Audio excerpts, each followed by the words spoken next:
Hello and welcome. You're listening to the Dungeon Speak podcast, a D&D campaign based on Greek mythology. My name is Todd, and I'll be the DM for this adventure. Now the players will say hello themselves. Hello, my name is Becca, and I play Kiriki. Hello, my name is Magda, and I'm playing Layla. Hello, I'm Kevin, and I play Malachi. I was running some friends through a one-shot the other day, and I had my female companion with me, and I didn't realize I have this compulsive issue. I thought it was a compulsive issue, but turns out it's deeper than that. It's a ritual. It's a superstition. It's something I do. So I have a dice tray which has a skeletal hand in it. Love it to death. But every time I roll, I take the dice out and I put them in a line beside the tray. So she would roll and leave her dice in there, and then I would look at her and she would look at me, and I'm like, "Are you gonna get your dice?" And she's like, "No." And I'm like, so then I pull her dice out, and we did this every time because it turns out I have a superstition that if there are dice in there, it will hit the other dice and curse your dice to be worse. I don't know where that came from or why it happened, but there it is. And I wanted to know if you guys had any superstitions, rituals, or things you did when you're playing at the table. My superstitions are a little bit less than I don't know, firm, I guess. They kind of bounce around a little bit. And as a DM, I have to have a specific order of setup. So I open my laptop, I bring up all the information I need. I put up the DM screen behind my laptop.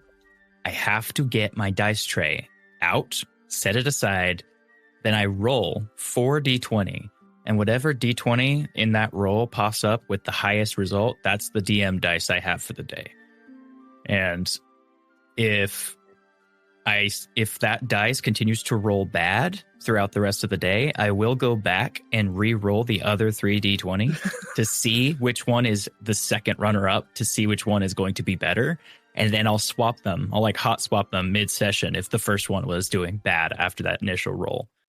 So I kind of just keep my dice cooking throughout the day. And then I like to announce it when I'm switching dice, because it's really funny to watch all the players panic a little bit, because I'll be rolling and they'll be getting bad rolls and stuff. And I'll be like, "Oh man, that's just garbage. That's garbage." And then I'll be like, "I'm switching dice." And then I'll roll 3 dice in a tray and they'll all look at me and I'll say, "Ooh, that's a good one." And I'll pick it up. and then the panic that ensues is just so funny. That's like a fucking casino when they're like, change up the deck. Mm-hmm. Absolutely. And it creates a little bit of tension when you're, doing that. It's always really fun to watch the players kind of panic a little bit. There was one time I rolled those 40-20 at the start of a session, and I had a nat 20 on one of them. And I just looked over. My brother is one of the players at that table. I just looked over at him, picked up the dice, showed him the 20, and he just looked so sad. Aw. He was just like, "Oh." Okay. I have something like a superstition, or rather, I believe that I'm cursed because I've noticed a pattern that, in terms of my rolls, narratively, I will always shoot myself in the foot and roll a 1 or botch a dice regarding of the setting. But if I need to achieve something, I get critical hits. So Hell yeah. That's going to be fun. I have if I had a superstitious belief about anything in any game ever, it's that I am destined to fail more often than I am destined to succeed. Aw. You're not wrong. I now have in 2 different games, I have just verified terrible dice rolls. Yeah, I've witnessed it in both games. Yeah. The dice hate me, digital or not. So My favorite superstition among us is that I have a cheating bot that rolls really well for me. Yeah. it's true. And I have to keep turning it off and on, apparently. You do, because it's cheating. Yeah. I'm not cheating. I just roll better than the rest of you. What's really funny about Becca's cheater bot is that it makes everybody else roll like shit. That's not... Yep. If Becca's doing good, everybody's doing bad. Yeah. I have in another game I play, my character does really well outside of combat, and it's an actual superstition. Anytime she has to make like an ability check or anything like that, she rolls really high. But if inside of combat, I roll like ass. So Like, you I got the usually Magna cursed. Yeah. It sucks. So I have some prompts because I thought Okay. these could be fun. Becca, I'm going to start with you. Oh, I swear I roll better when I blank. when I'm outside of combat. That's very nice. That's fair enough. Magda, these dice are cursed because blank. Because I've been trying to make them check for 4 times already, and I still can't roll above 2 or 3. What's rough is we've all been there. Yeah. I have been there many times. Kevin, I don't trust dice that blank. I don't trust dice that have hard to read legibility. If you're using a dice that has a bad legend and it looks hard to read, I'm not trusting that. I don't know if you know that's a 1 or a 7. Ooh, that hits hard. That's a lot of people. Yeah. Mm-hmm. Becca, I have retired a die because blank. It was rolling bad. I mean, so true. that's Very fair. true. It went to jail. Jail is nice, man. I've tossed D20s across a room. You can buy one now. They have like a dice shot solid on what was that, Barnes and Noble or some shit like that. One of my players has a mimic chest. He puts his bad dice in. It's really cute. That's awesome. Magda, I won't use dice if they're the color of blank. Like something Orange. neon and bright. Ew, really? It's because if like each time I roll I get a bright flash, I'm going to go blind. I was thinking like somebody rolling some like lime green dice at the table, and you're like, I will fucking choke you with that. Put it away. Either is good. Kevin, Present. I threaten my dice when they blank. Roll too good and I'm DMing.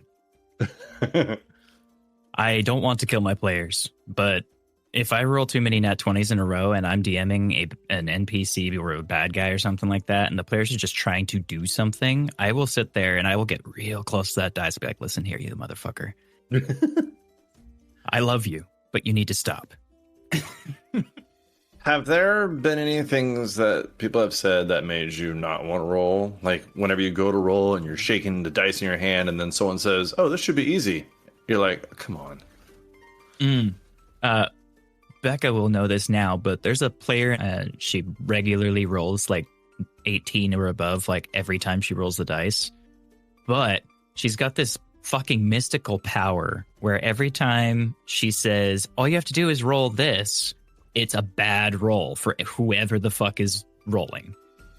She'll be like, just don't roll a 1, and then you'll roll a 1. It's like cosmic power. And so now every time she's like, all you have to do is roll, and everybody just cuts her off like, no, stop it. You have too much power. Don't do that. That's It fair. is true. Any last thoughts before we go into the game? I'm going Yeah. to roll. go I'm ahead. going to roll a d20 here. It's a 17. We're good to go.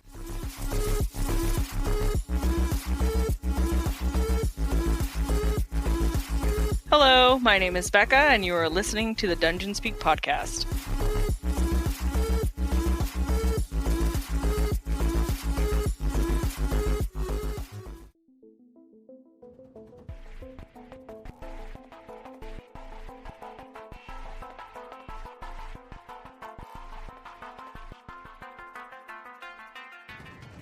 Previously on the Dungeon Speak podcast, the party continued through Thebes, but found out more about what lies beneath the surface.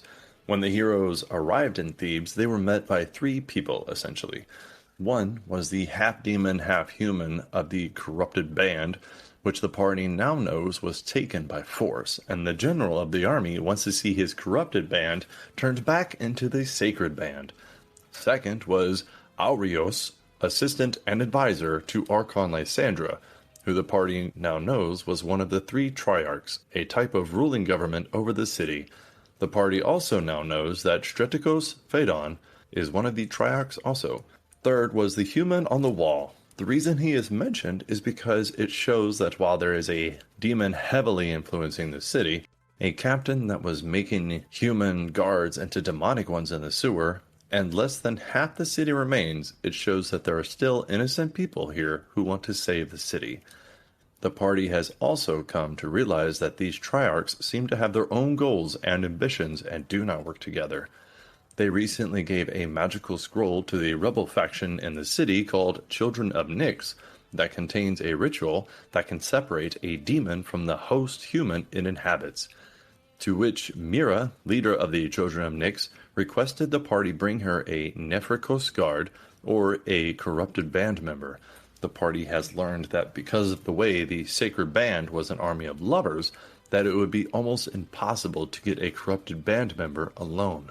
The heroes took up concerns from Mira, seeking out an assistant to the High Seer and a rumored fragment of Apollo's memory that was stolen by demons.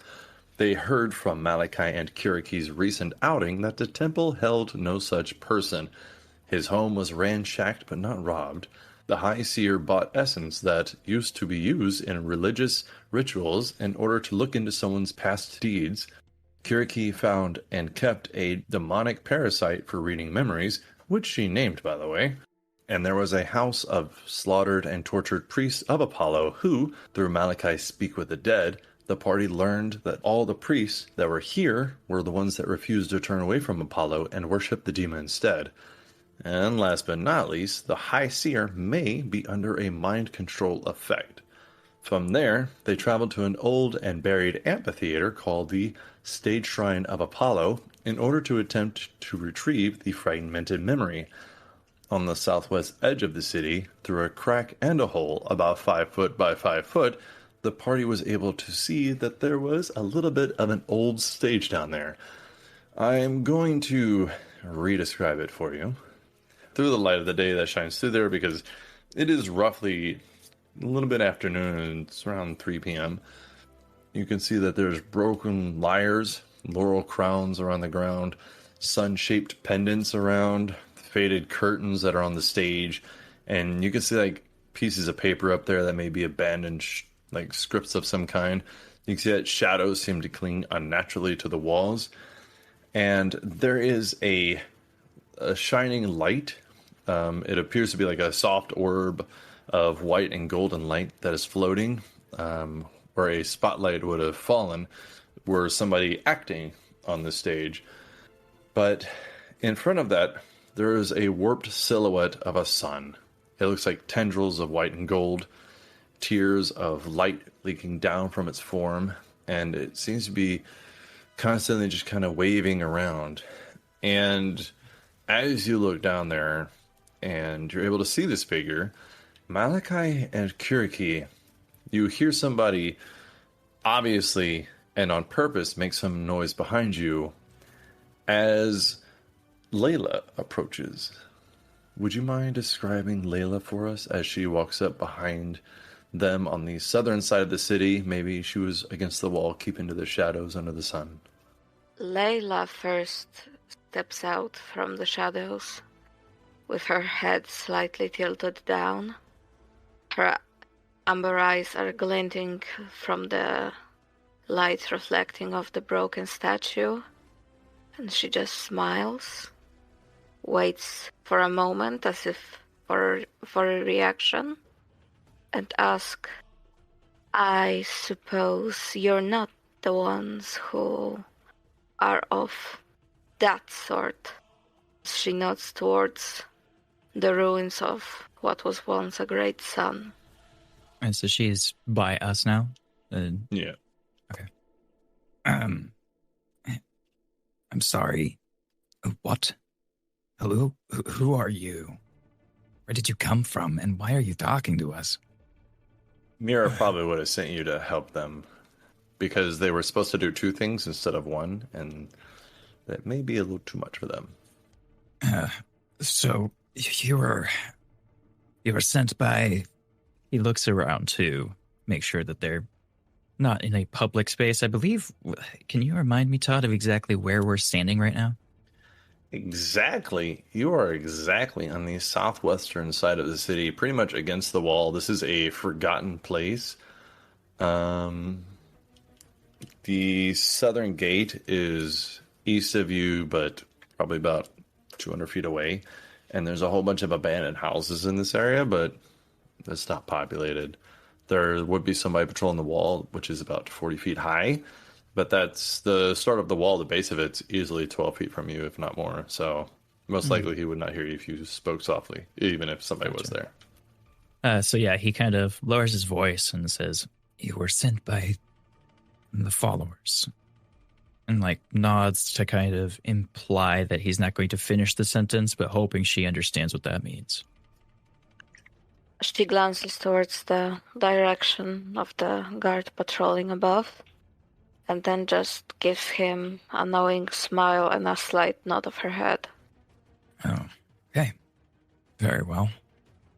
Do you know what we're here to achieve? You would know that this is where the rumored fragment of Apollo's memory is, which is a god. And even though it's a rumor, I mean, every rumor should be chased, especially in your line of work, but it's still the thought of a god's memory being trapped down here seems weird.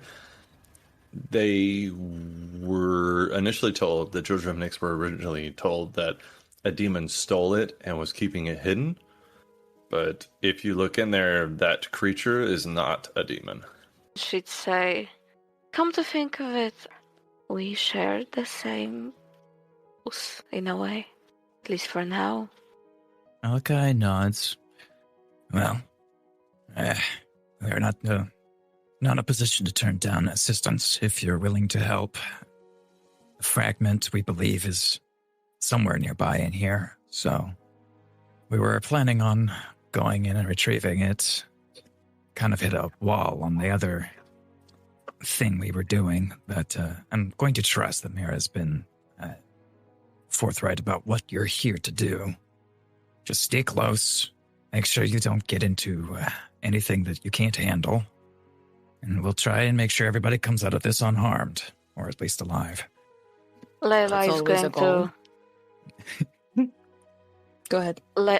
Layla is just going to wrap her scarf around her head and wink towards Malachi as she sort of crouches down and sticks to the wall. Layla, you would know that this shrine was once a place of prophetic theater performances, but it's abandoned, and it's been abandoned for easily 50 years, maybe even 100. During your lifetime, it's never been used. So we can make our way in there. There's not like anything blocking us or any noticeable guards or anything in this area besides the one that was up on the wall, right? Nope. That person just walked by. They might have looked down and been like, whatever, and just kept walking, because as far as they're concerned, you're going into ruins. Right. So as you stealth, and I don't know if you guys want to go in there or not, Layla, what is your passive perception? My passive perception is 19. Holy shit. Okay. Yeah. Good thing she showed up. Yeah. So you're going to notice a lot, because these two, it's been a running joke that their passive perceptions are 11, and they notice nothing whenever they do stuff together. They're stealthy as fuck. They can sneak through and do whatever they want, but they will not see a damn thing. True. Fair. Very fair. Speaking of sneaking, as you guys are, I don't know if you're wanting to go in this hole. I don't know if you want to look through this hole. I don't know if you want to check it for traps. Whatever you want to do, if you guys are wanting to stealth, anybody who would like to, please roll it now. Oh, you know it. Yeah, I do. Stealthing. I don't know why I said it like that. Activate. Damn it, you stole my joke. Damn it, Kevin. Hey, don't yell at me. All right, so Malachi, how'd you do? I got a natural 20 for a 24. Damn. Kiriki. I got a 23. And Layla. And Layla, unused to these parts of town, rolled a pathetic 13. Damn. So That's a you natural guys. 1. Oh, you guys stick to the wall. She kind of just stands real still, and she's like, "Nobody will see me. Everything's fine." But a lot of times, since I take averages, the average is actually 20, even with a 13. So that's going to come in handy. So Kiriki, Malachi, Layla, you guys are on the outside of this hole. What do you want to do? I want to look inside. Okay. You look inside. Yeah, I want to make a perception check. Make a perception check. You got this. You poke your little head in there real stealthy like. I will perceive as well. All right, you poking your Oh, head in thank there. God. Do you want to do it too, Both Layla? That way perceiving. it's like one head on each side of the circle going in here. Pop around the corner like a Scooby-Doo episode. Yeah. I wanted to compare to the Cerberus, but Oh, God, I'm on fire today. Let's go. Holy shit. Okay. Why are we rolling the exact same thing, Becca? What right, do you like, mean? Oh. We both rolled the same number twice. Malachi? Whoa. Does that mean you got another? Malachi. Go ahead. Yeah, I got a natural 20 again. This time for a 21. Because I have a Damn. hefty +1 to my perception. I'm going to tell you something special. Kiriki, how'd you do? 15. Okay. And Layla? well, 12. All right. So, Layla, you notice what I described earlier. Kiriki, you see near the door, it looks like there's a couple of body parts of demons. You can tell because they have like the claws or the kind of infernal skin, that like rock hard skin that you fought and severed off the limbs of. Actually, you have a piece of that skin in your fucking pocket. But I do. you The see, yeah, the flap. But you see some of those. But you see no whole pieces. Like it's maybe half a foot most, as far as the parts go. Like other than that, nothing. And there's only like 10 tops. Malachi, what you see is close to the stage, near this light. It looks like there's the body, or I'm sorry, there's the husk of a demon. It looks like one of these gorilla demons, but the fur has been removed. Its bones have been removed. Its muscles have been removed. And it looks like there's no liquid inside either. Like it has been, everything's been removed from the inside and it has been completely dehydrated. And you can see one of his arms is outstretched towards this glowing orb in the center of the stage. But you see that, but it's kind of hard to see because it blends in with the stone and it's completely flat. You know, like when you get a bear rug, things like that, but demon. Okay. As we are poking our heads through, Malachi is going to see that and look over at Kiriki and just say, Gary, have you ever... this is going to sound really messed up, but you're used to it, I'm sure. Have you ever drained the blood out of something so much so that they become an empty bag of just flesh? Not for a while, but it has happened. Yeah, there's one in that looks like that. We should... Where? Let's I get don't it closer. see it. Welcome Look, to and he's having going to... welcome to having a third party to this conversation. Layla, what do you make of that conversation? What's going on in her head as she hears that? I imagine that they're talking about potentially having encountered tasks like this before, but in purposes more of taxidermy. That's fair. That's my favorite pastime. Me and taxidermy. We're just like that. Oh, yeah. I was about to say, like, we didn't get to describe our characters to Layla. Yeah. Do you want to do I'll that do real that quick? now. Yeah. So for Layla's reference, the people that she would have seen walking up, the man of the two is he's about 6 foot tall.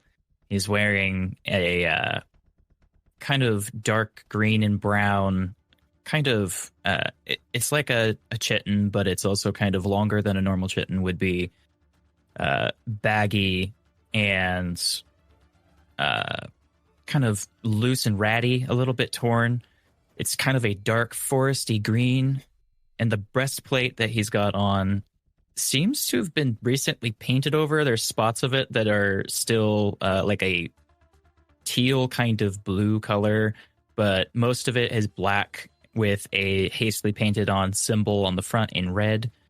He's also wearing a long cloak that is also that dark green color, and he currently has the hood pulled back. It's not up yet, but it looks like it's got a very large hood attached to it as well.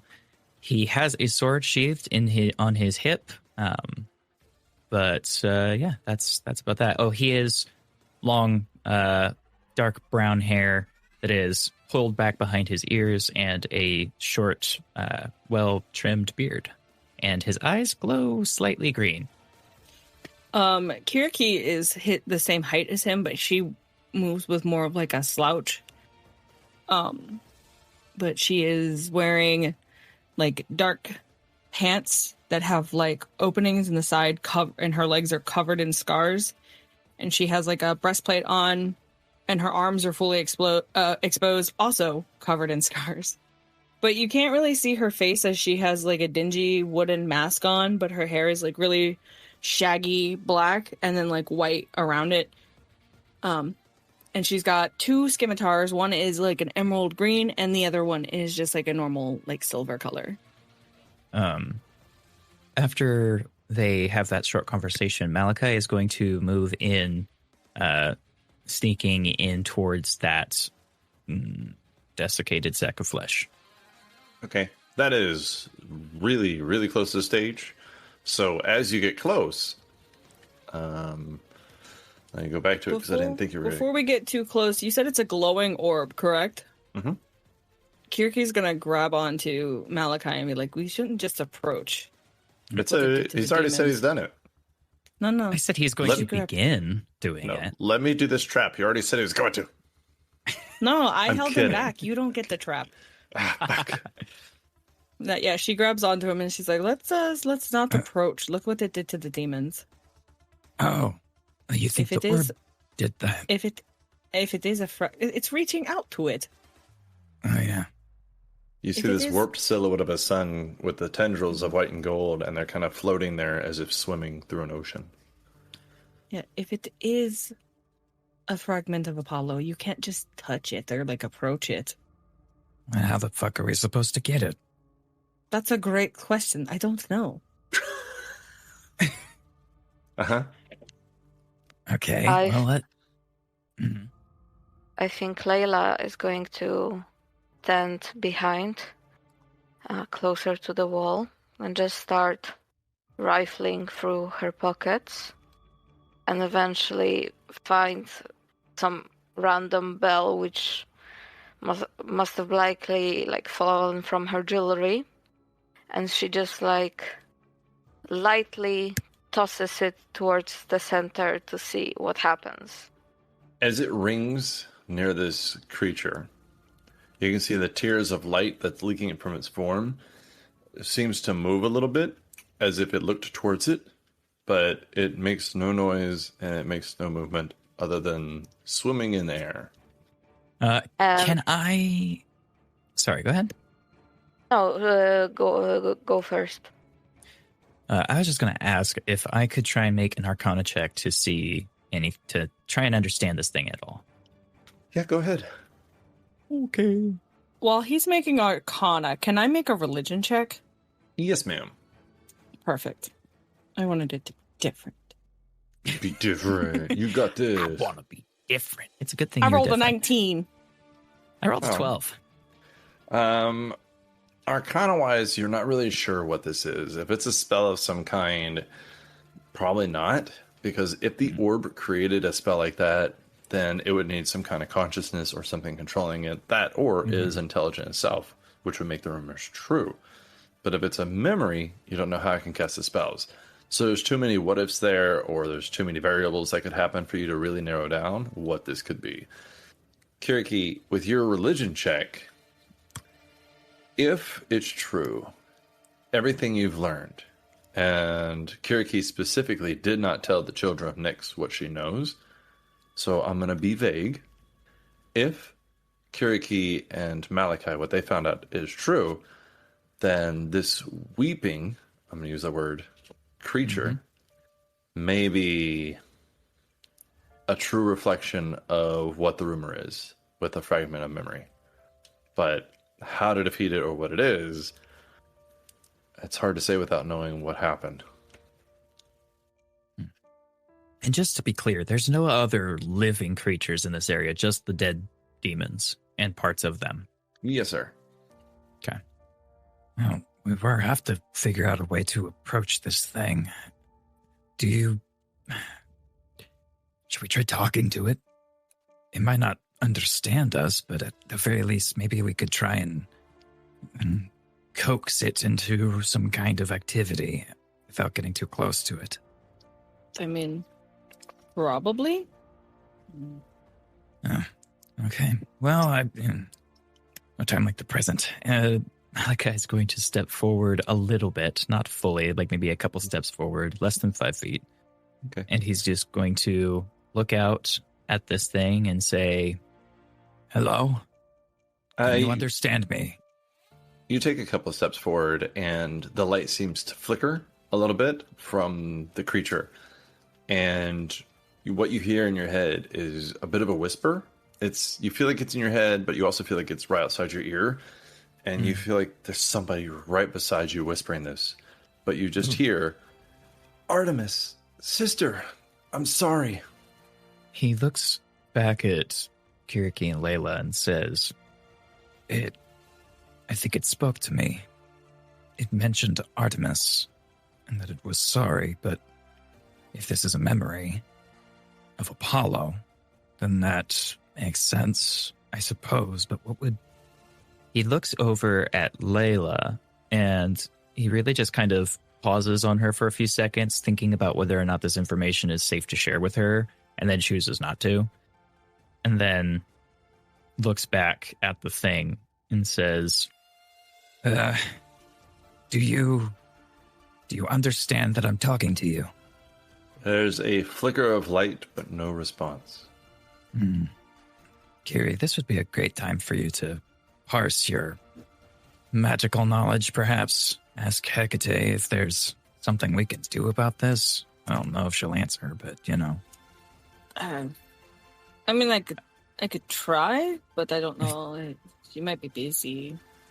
I feel like you're the only one who's had experience dealing with this kind of godlike entity outside of Castor, but he seems occupied at the moment. I know he's blowing around in the wind, being a cardboard cutout. Deleted. Todd hates that joke. I'm so sorry. deleted. Deleted. I could ask, but I don't think she'll respond. But I will do my best. Kiriki will sit down on the ground and begin to pray, but it's in a language that's she has spoken before, but it's very old sounding. Like it sounds kind of dead.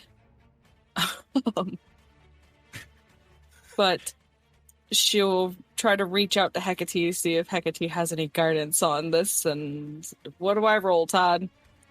Go ahead and roll a percentile roll. It's Okay. gotta be real fucking low. Yeah. Low. I'm Should've not had good me at roll it. rolling. Yeah, I was like, I don't low roll percentile. Oh, low roll. Yep. Yeah, that's a 74. Okay, so what does Kiriki say? Hello, my lady. It has been a while since we have spoken, and since I have heard from you at all, actually. If you have any guidance on how we can get this memory of Apollo, if that is what this is, then I welcome any guidance you have. Crickets. Yep, nothing. Kiriki will stand up and be like, nothing. She's got no thoughts towards it. I wish... Go ahead. Layla shrugs her shoulders, like trying to parse all the information she has on those people. according that perhaps their favorite hobby is taxidermy, and that she's not clued much in the core of her mission. She's just supposed to protect them. And so she says, can't we just hoist the guy up and carry him to the nearest priestess? It looks like it's incredibly dangerous to get close to this thing. He'll point out to her the demon rug. Wait, so are you wanting to help the demon or the warped silhouette of the sun? I will give you this. If you are able to save the demon, he will be on your side. But he has no bones or meat or blood.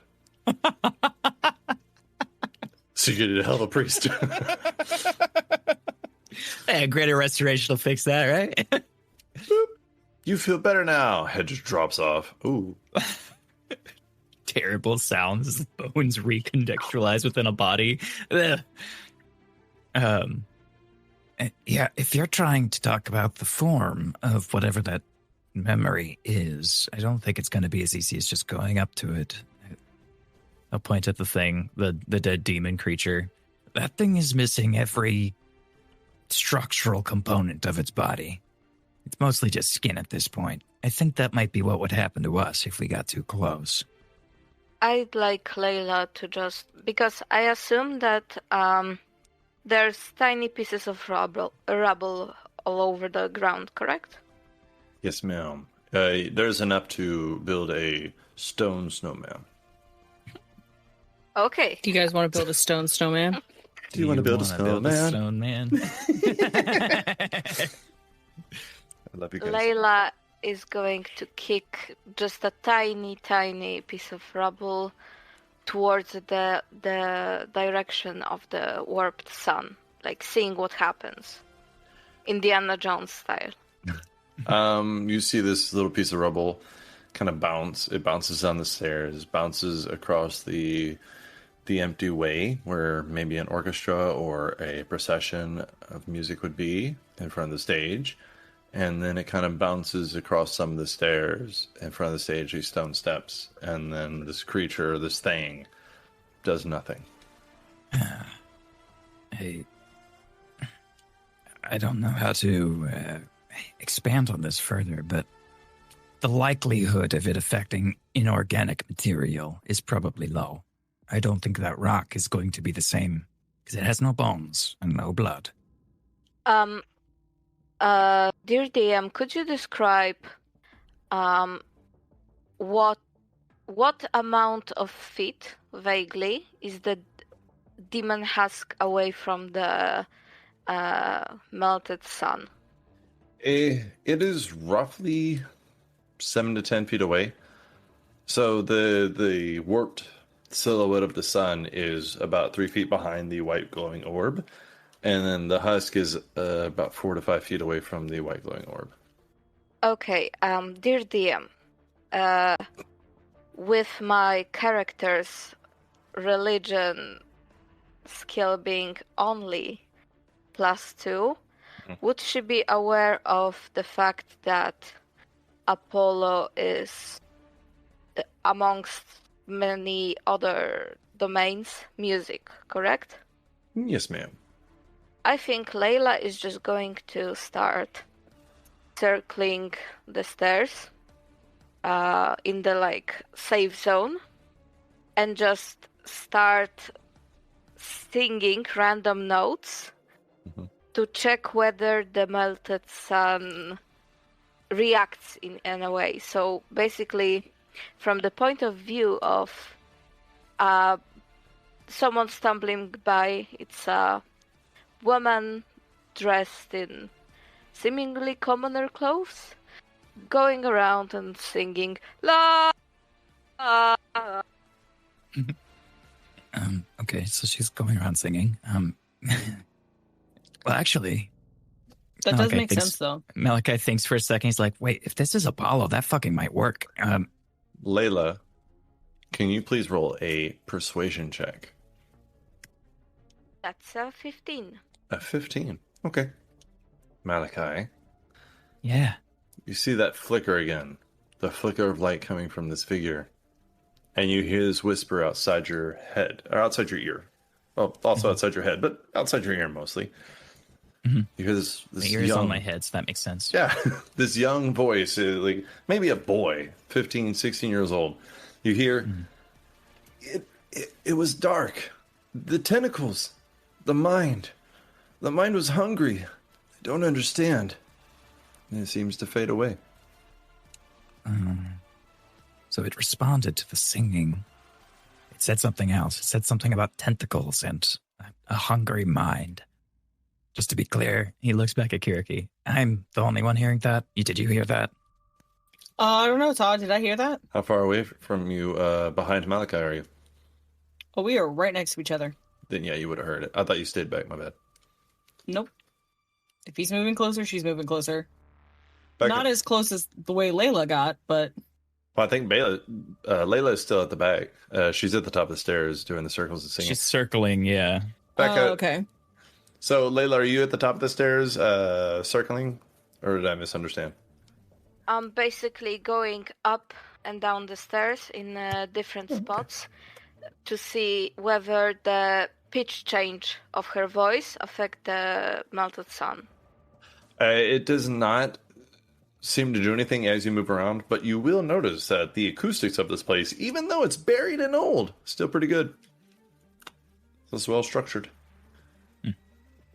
Very so good that's what, steps. yeah. So that's what Kiriki and Malachi hear.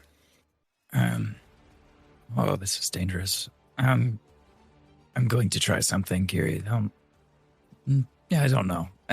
He takes a step forward, closer to the form, and he's going to say, in a voice that he would use to sing, Apollo, tell us the tale. Tell us a story of what befell you. Layla, are you still singing? I imagine so, considering I've gotten no response and I'm like a bit unaware of what the two are doing over there. Okay. So, Malachi, I'm going to consider that assistance. So, roll a persuasion check with advantage. okay. Oh, thank you, Layla, for singing. That is a natural 20 for a 26. Okay. DC 27. I'm sorry. So you're going to see some shit. You're going to see flashes in your mind along with a voice. You see you're hanging upside down. This is from a person point of view. You're hanging down upside down in the desert. You're surrounded by creatures you do not recognize. Malachi has never seen any of these things before. Some of them are like a half lizard, but they look 7 feet tall. They have wings, they have scales, they have these big bulging eyes. And you hear this young voice, "Let me down. I'm a god. It's so hot. I'm alone. I don't know how long it's been. Where's my sister?" And then you feel like these arrows flying by you as you feel fear, and you see there's like a small person, but they're in plate armor, and you see this creature with robes, and it has a mouth with tentacles coming out of it, and you feel something lock onto you, and you feel fear. I was afraid for my sister more than myself. I've been there a while. I bled out. This thing, I'm not a god anymore, but I want to do better. Tell my sister I'm sorry. And then there's like this gong sound in your head, a ringing very loudly. And then there's a flash of light that kind of bursts out from this white orb, and I need everybody to please make a wisdom saving throw. Okay, fully like grabs his head with Jonathan, I'm both not ready. hands and like he bends over and cries out in pain a little bit at the burst of energy. Wisdom save, you said? Yes, sir. Not good at these. Oh, yeah, that's bad. Oh, You had to come down sometime. All right, how'd y'all do? sorry, I'm still 9. laughing. Also 9, but mine was a 1 on the dice. I rolled a 5, so I imagine Layla is just going to like scream, "I'm not paid enough for this shit!" And she just like collapses to her knees. That's actually exactly what happens. You all collapse and you go unconscious. As Malachi holds his head, drops to his knees, fully like goes fetal on the ground, holding his head. Blood starts trickling out of his nose as he passes out. And then we all died. Oh, Magnus. man. So here's my new character. That was fun. Magda, can you please roll a 1d20? Just a flat d20. I've got a 10. All right. Would you please roll a 1d6? 4. Okay. You guys eventually come to. Layla, you're sprawled across the stairs. Your back kind of hurts because stone. Malachi and Kiriki, you guys were mostly kind of in the middle going down the slope where the stones have been rubbed out or where the processions might have gone through. So while you don't feel great, you at least didn't have stone in your back. But you guys eventually kind of roll around and come to. The sun silhouette creature is gone. The white orb, if you look around for it, you don't see it. Layla, with your passive perception, I will say you see it first, especially from your vantage point. It is on the stage itself. It is just no longer glowing, but it is there. And you guys do not see the sun shining through the hole. Malachi rises up, kind of sitting on his knees, rubbing his forehead. He looks back to make sure Kiriki is all right. Kiriki is sitting up, but she just kind of looks very annoyed. And she's just like slouched over real hard and is like, oh, fuck this shit. And then starts speaking in that language again, but it sounds like she's definitely swearing. Did you see that? Were we all privy to that little, what's it called? Burst of information? Yeah. No, that was just Malachi. No, I did not. What happened? Apollo, he was in some kind of a place around people, creatures that I've never seen before. Some kind of lizard thing, a tentacled monster. He was killed. They fucking killed him. What? He was tied up, I think upside down. He said to apologize to his sister, I'm assuming Artemis. Carrie, they killed a god. But he said he wasn't a god anymore. That doesn't make any sense. Where is our newfound friend? And Kiriki will look around for Layla. I think Layla has just rolled onto her back, groaning a bit. And she's going to look at the stage with the missing light and say, is that supposed to mean that a god is dead? Just like that? Oh, Okay. right. Malachi looks super shook. Like his face is just stunned for a few seconds. The stars was one thing, but watching what had happened, I can... He looks over at Layla and then back at Kiriki. I suppose she's gonna have to know. I feel like she already knows. We kind of just said it out loud. I'm not very good at this, okay? Not used to keeping things under wraps like that. No, I mean, I understand. It's hard to tell people that you know. Okay. Kiriki will look at Layla. Kiriki's like still sitting on the ground because she doesn't want to get up because she's tired and her head hurts now. So the Artemis and Apollo constellations are no longer in the sky. We assume that he has died, and I think we just confirmation that he is in fact dead. So about the I'm not a god anymore. Is that supposed to mean that he had somehow done something first to lose that status? The vision wasn't clear about how that happened. It was just something he said. I'm not positive on how that even works. I'm so detached from the very being of what the gods are. None of us can really comprehend their existence, but if these demons can do something that makes a god no longer a god... Or Malachi's Yeah, go ahead. or he has forsaken being a god on his own volition. Maybe that's what was then able to make him mortal again. Todd, from Yo. my history with the gods and everything, would I know that Apollo might be too proud to revoke his own godhood? Is this Becca or Kiriki when you say I?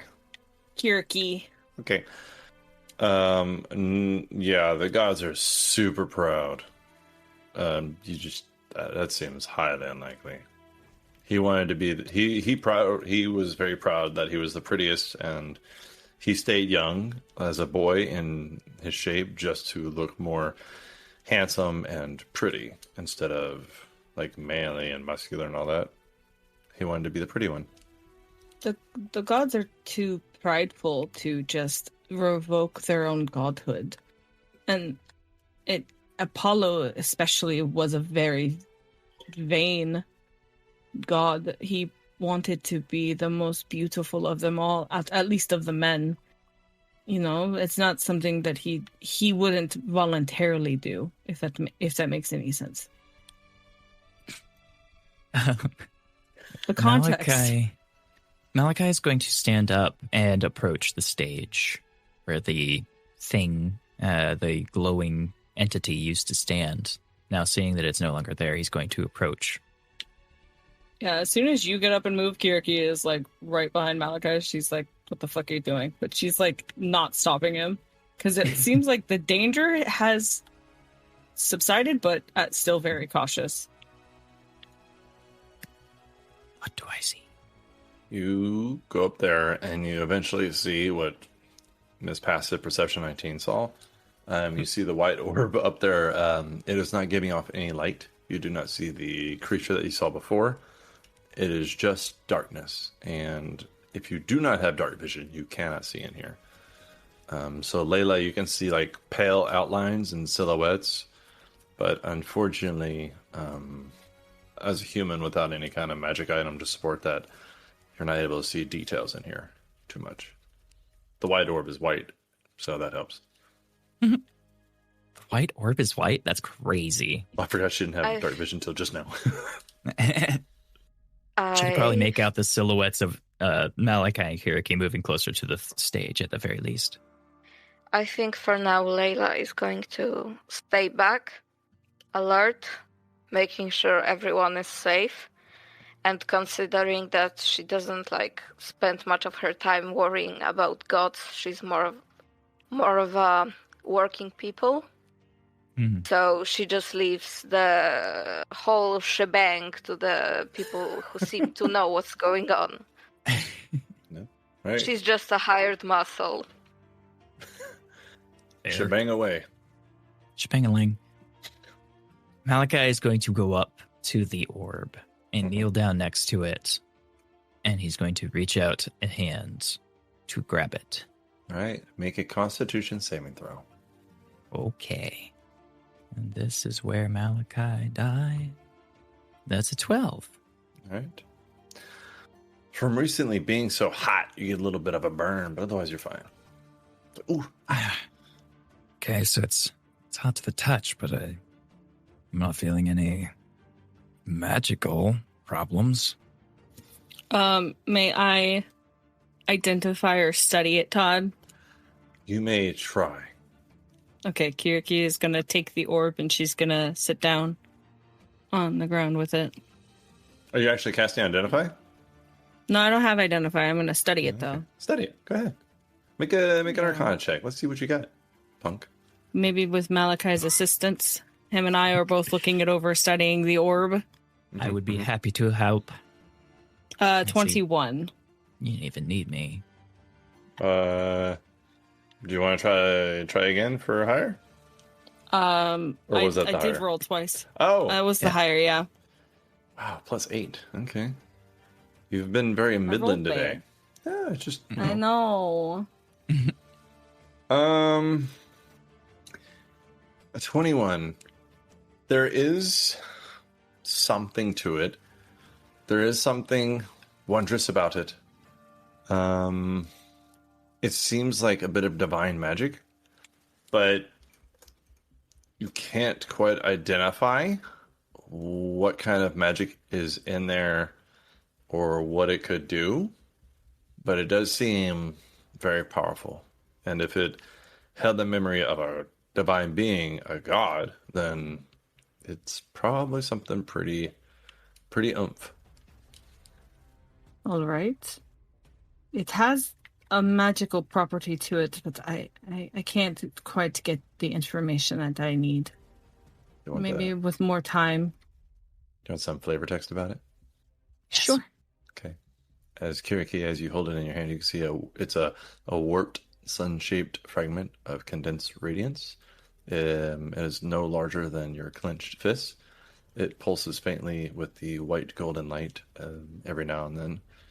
If magic is touching it, as if struggling to remember things, and every now and then memories will pop out of it if you spend time with it.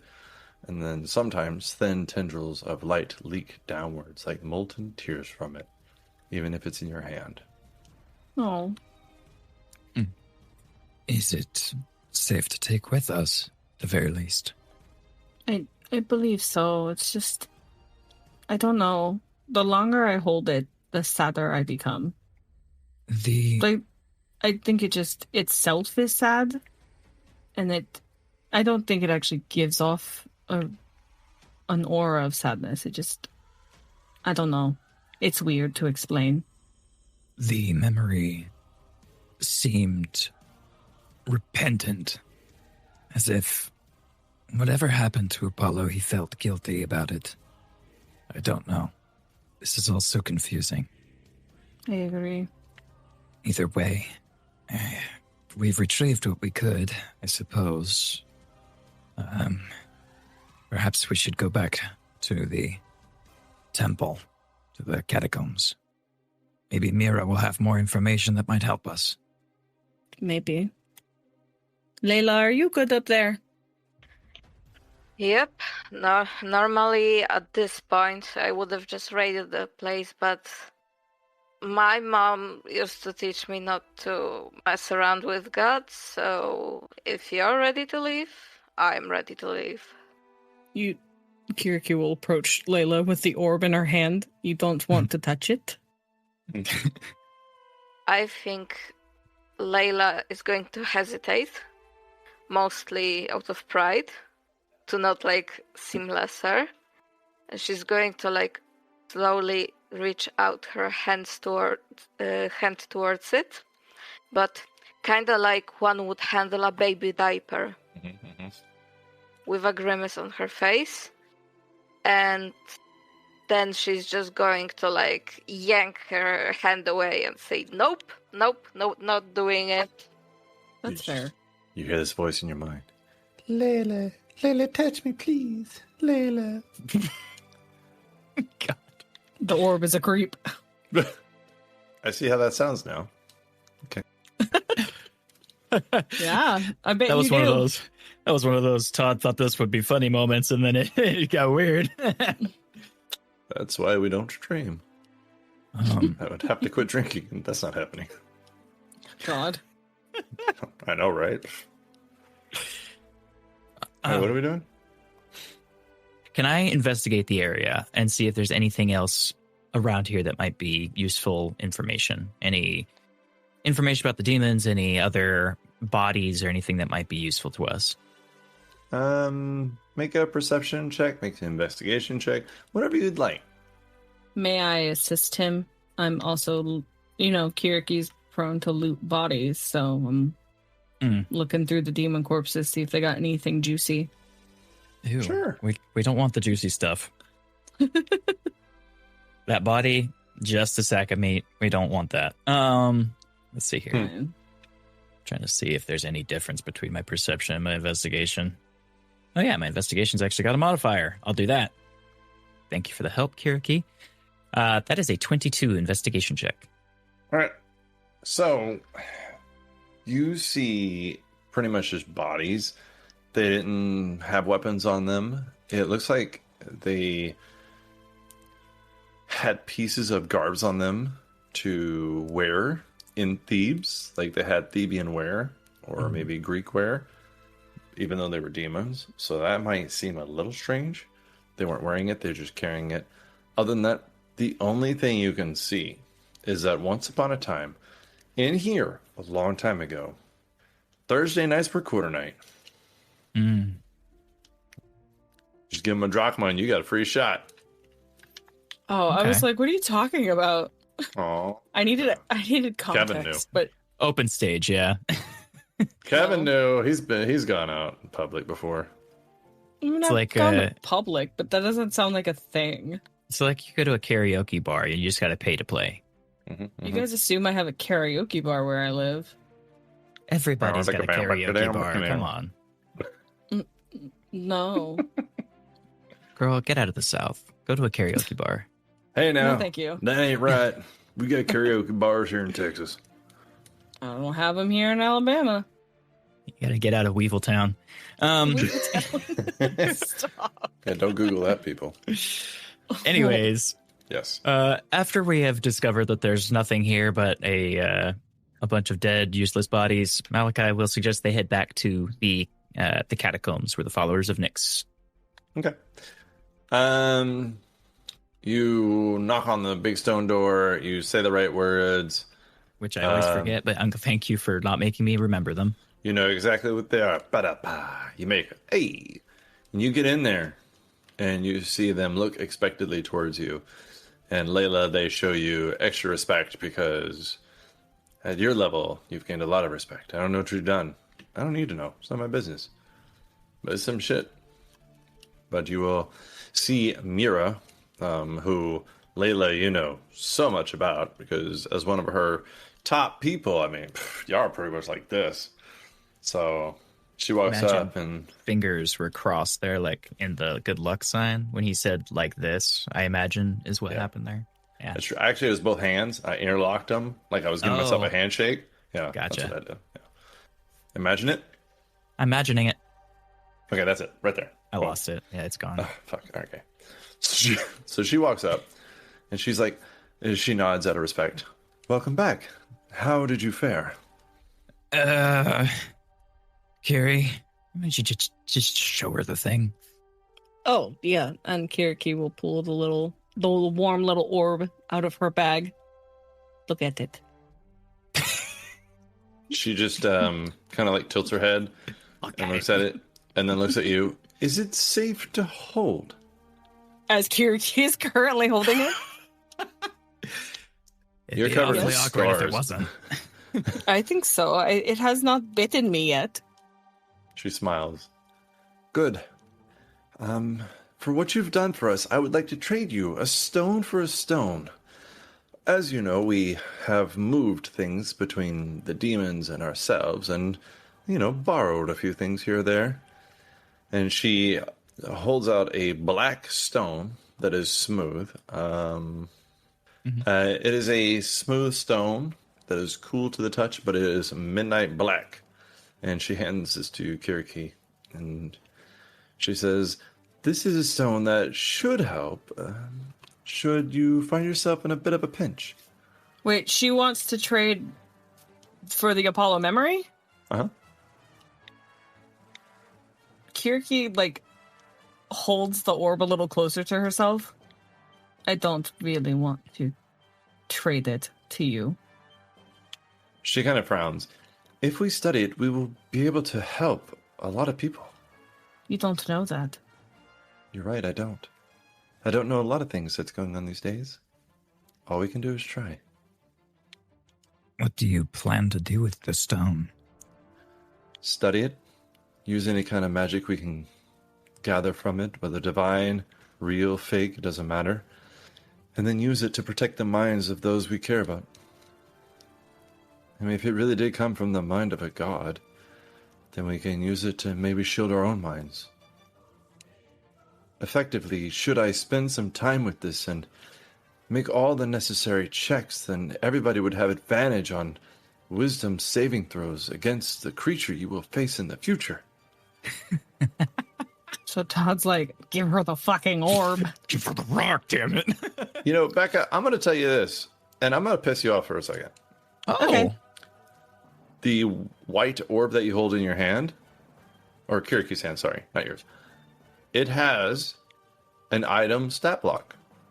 So should you keep it, you would gain the magical properties of the fragment of Apollo's memory, a wondrous item. Oh, I bet. But should you trade it, you will get that item, the Nyx's Whisper Stone. I don't know what the Apollo orb does, so it's like it's hard to like make a decision as a player. But in Kiriki's mind, giving up a memory fragment of a god to some, the best word that comes to mind in my head is to some, not charlatans, but you know, some people living underground, caught like trying to help the city at the same time of being like, you know, secretive and yeah. Malachi steps forward and kind of puts a hand on Kiriki's shoulder and then looks at the stone in her hand, then looks at the stone that is being offered, and then looks at Mira and says, perhaps we could take some time to study this thing on our own and then return to you afterwards if it seems like a valuable choice for us to trade it. We simply wish to know more about what we have before we give it away. I will remind you, we have service to our own gods to consider as well, and it is not in our position to hand out powerful things like this without understanding what we're giving away first. As much as we want to help thieves, it is important that we safeguard the artifacts of the gods. And I think Layla would kind of like slink forward to be in the circle of conversation and say, counter offer. We make a written deal and let's co-parent these things. We get to study your stuff, you get to study our stuff. Exchange of knowledge. Documented. Kept a promise. Not to hoard it for ourselves if we like it, but have it in writing. 1 week for each. That way the law backs us up on this. Mira will nod in agreement with Layla. Yes, I can study it and then give it back if you'd like, but I would need a few days. But I want my stone back. Kiriki will look towards Malachi. What do you think? Woo. Yeah, Malachi, that was aggressive. What can I say? She's just talking to him. It was just a really, deep moment. Anyways. Sorry.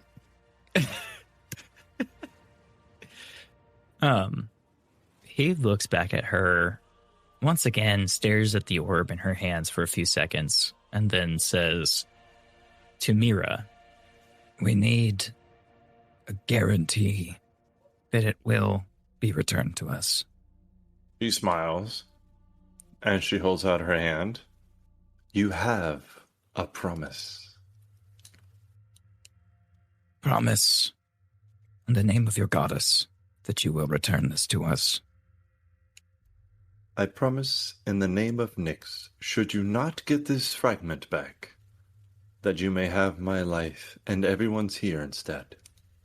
Malachi nods deeply as a somewhat sign of respect to her at this solemn vow, and then looks to Kiriki and says, I think it's okay to give it to her. Can I make one more attempt to try to figure out what this item is before I pass it on? No, I'm sorry. There needs to be 24 hours between attempting stuff like that. All right, so we will have this item returned to us? Give me 3 days.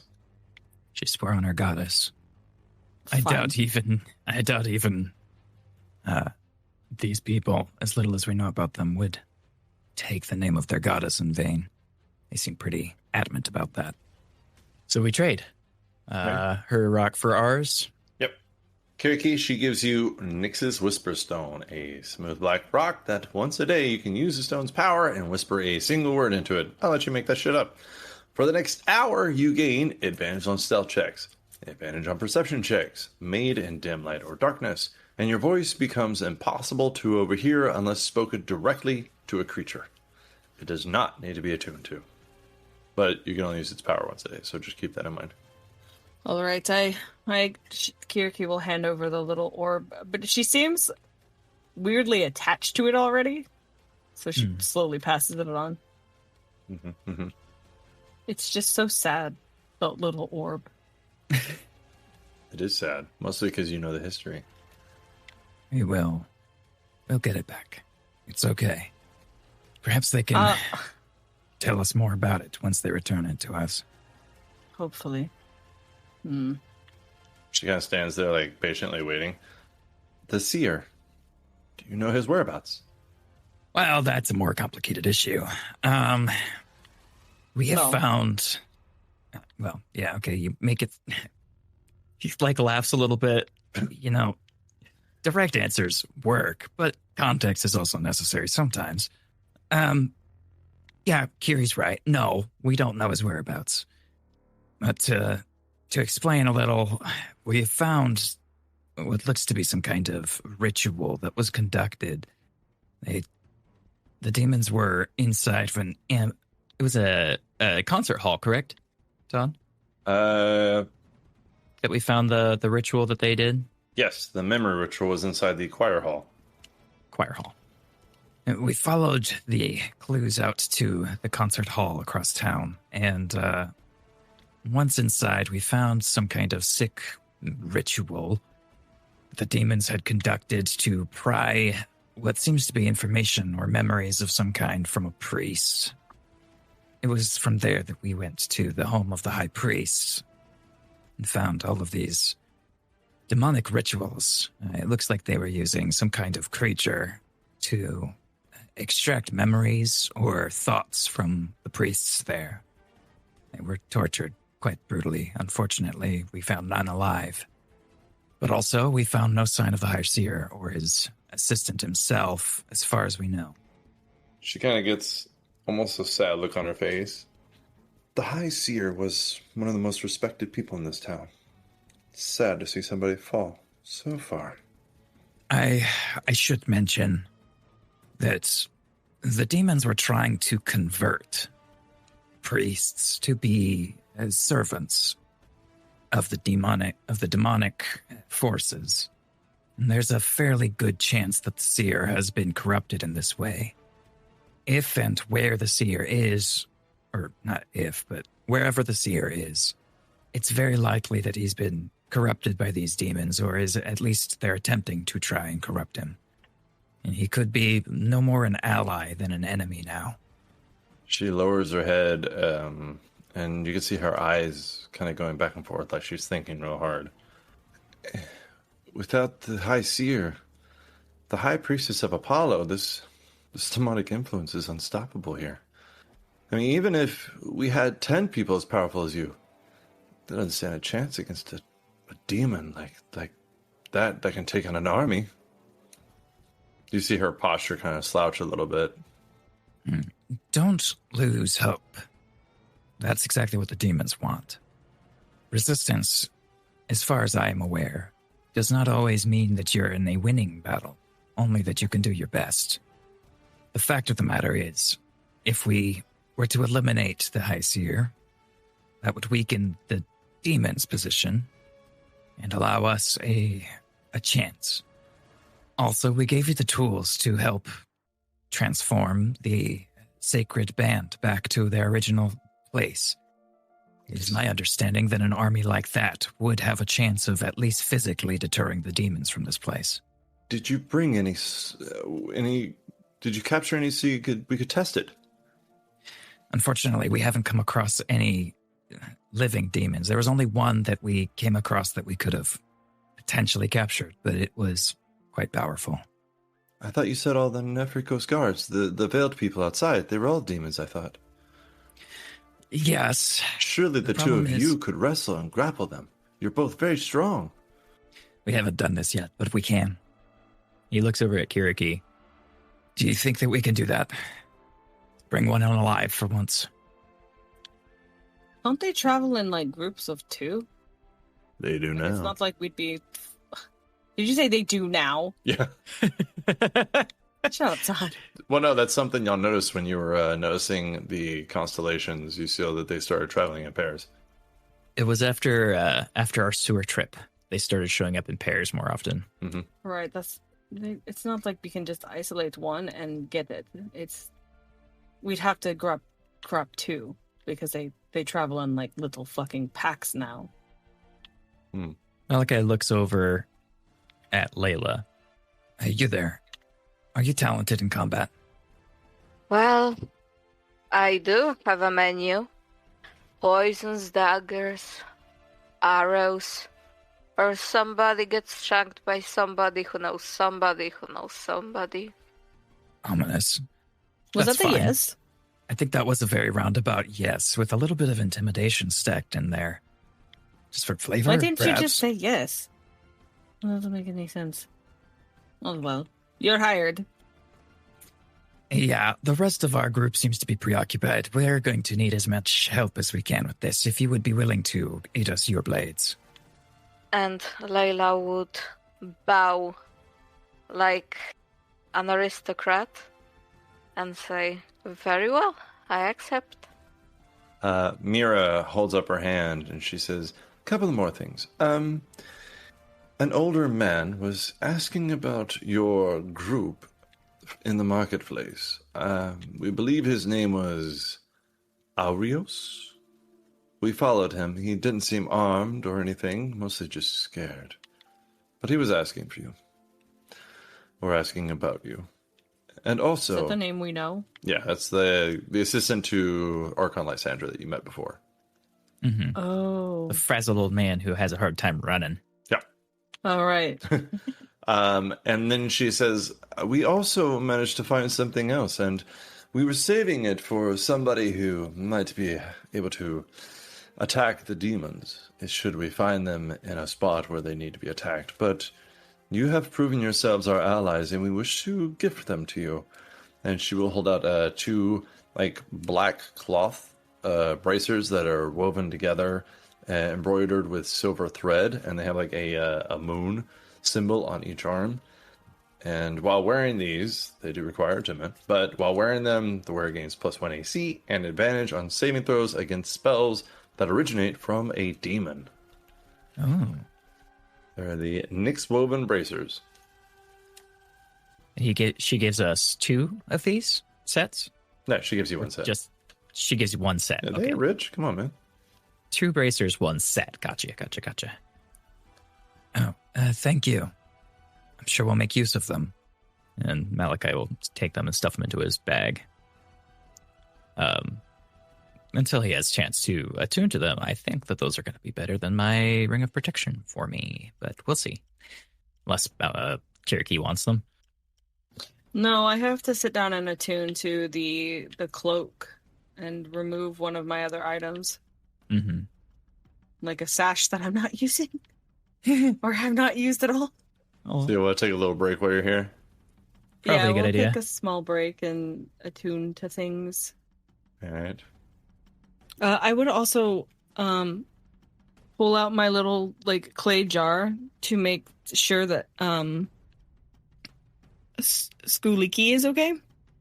Make sure he nothing happened to my little worm. We got to check out the worm, yeah. You pull it out, and I know Becca, but I don't know Kiriki. Does she hold it up to her face? Oh, she does tilt it, almost like putting the little thing in her hand. Okay. She'll so yeah, pour it out into her palm.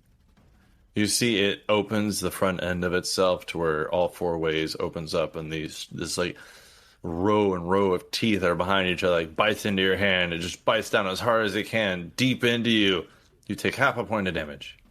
Half a okay. point of damage. How do you Oh, even I track think it's that? hungry.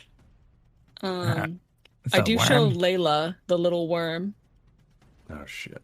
This is Guliki, and it is this little like demon worm thing.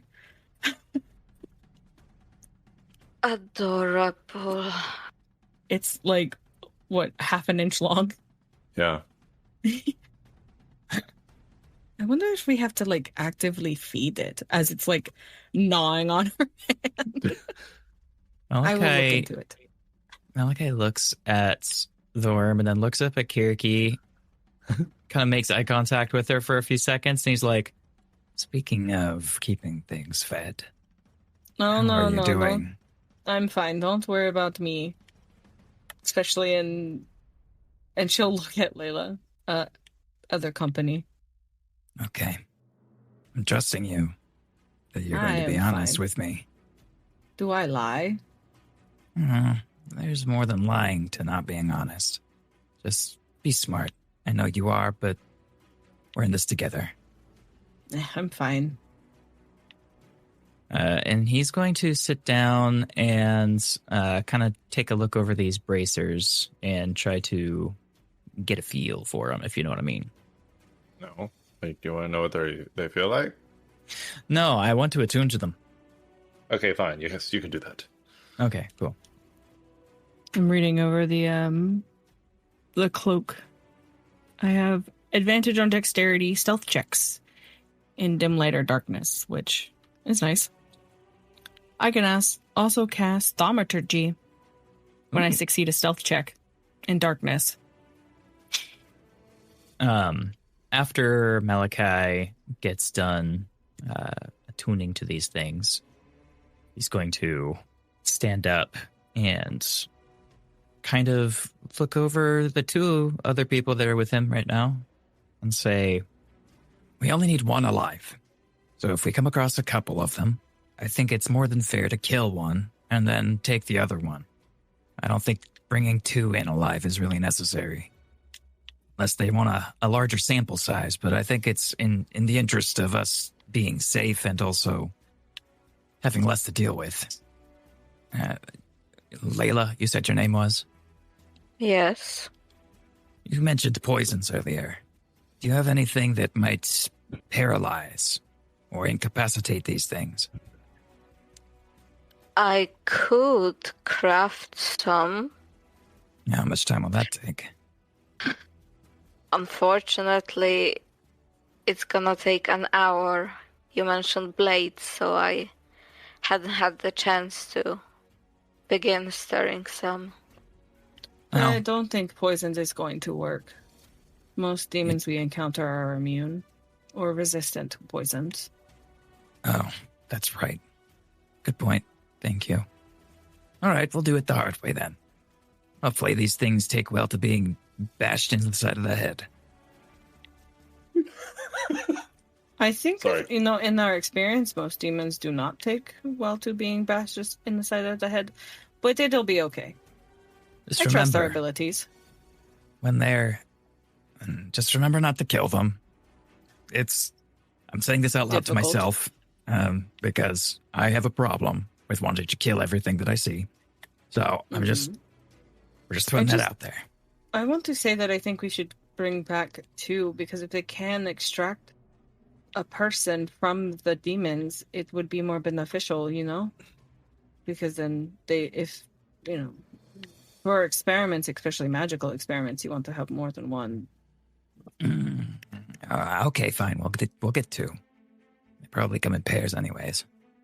Dear DM, how much of a difficulty it would require for Layla to climb up the walls around us, and hopefully with the intention of dropping onto the demon and severing its spinal cord?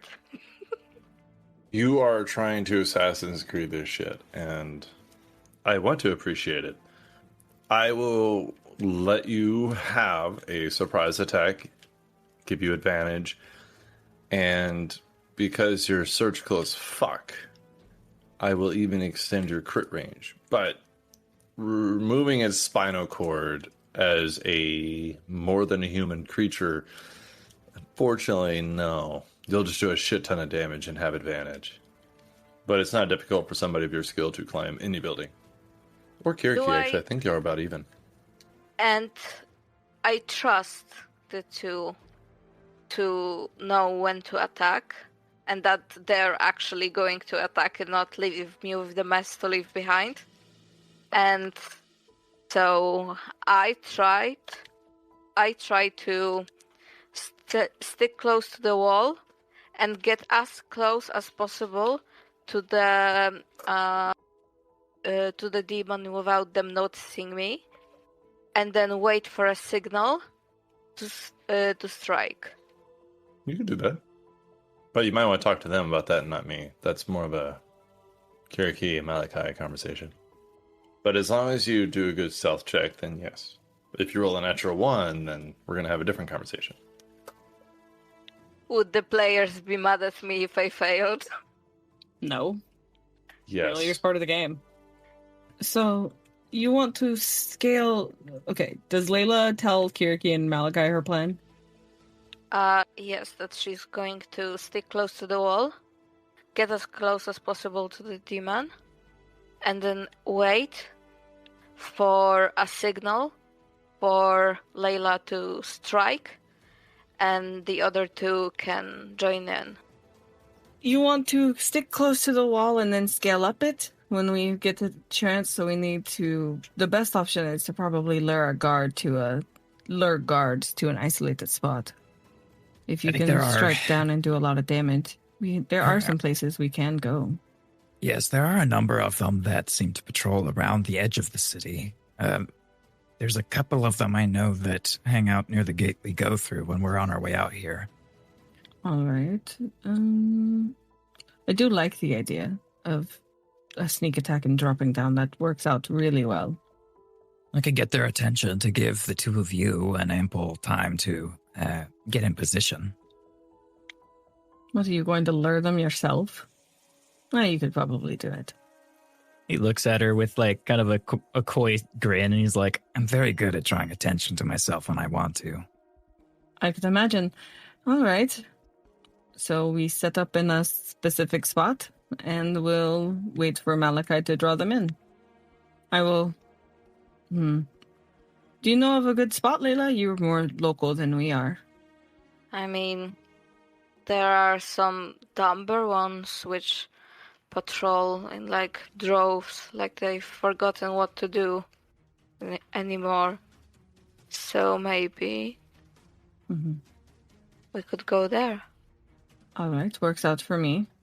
Layla, like you were talking about there, where it's a lot of the innocent people or houses that are abandoned, kind of on the southeastern side, which is around the wall to the south. If you just follow it around, you'll get there, no problem.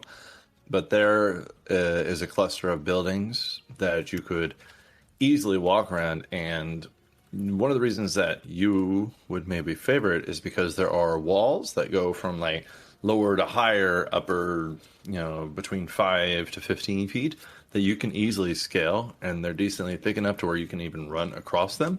You can run on top of the houses and everything without any kind of problems at all. And so it should be easy for you to do that and then drop down on these demons if that's what you care to do. So is that what you're talking about? Is that where you Sir, yes, sir. At ease. Anyways, all right.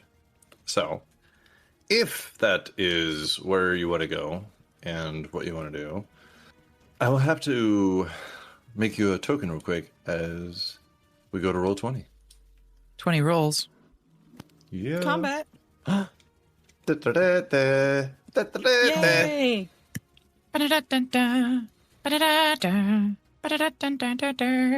I love you, Kevin. Thank you. So you guys roll up on this little area, and you can see it's a cluster of about 8 buildings, but there's walls kind of connecting all of them. Some of them make small courtyards. Some of them make open courtyards where it's on like three sides of a wall. Most all of them do not have gates or doorways, so you could just kind of walk in and out. There are walls all over the place, connecting a lot of the homes with only the streets actually separating them. And the wall is easily 3 foot thick, so you will not need to have any kind of difficult terrain if you're climbing on the wall itself and moving along it. The roofs here are limestone and they are flat, so you can easily cross them and walk across them. This seems to be, I don't want to say a poor part of town, but not exactly rich. You can see there are a lot of amphorais here, jars, clay jars, bins, storage areas, wooden barrels, stuff like that for manual labor. I just realized there's somebody dead in the southwestern courtyard. Just ignore that body. I didn't. I don't really know what happened there. You know what? Call the cops after this. Maybe she had a heart attack. So you're just like going along your mission. You know somebody's dead. And you're like, oh fuck, that's bad. Yeah. She sprawled out. One of her legs are across the other one. Maybe do a medicine check later. Hard I'm to going to say. do 3 medicine checks right now. All right. Okay. Go ahead. Let me know how you do. There are 3 homes connected in the top left-hand little cluster there with one kind of wall going all around them. In the bottom left, there are 3 buildings that are connected, but it's 2 walls with one building kind of going between those 2 walls, and they're not all really connected. Top left, top right, there is 2 buildings with kind of port areas. There is stone walls going around that in kind of a large area, and the stone wall continues south into what looks like it used to be a garden area that's been kind of left to die. So it's just dirt or soil that is unsowed right now.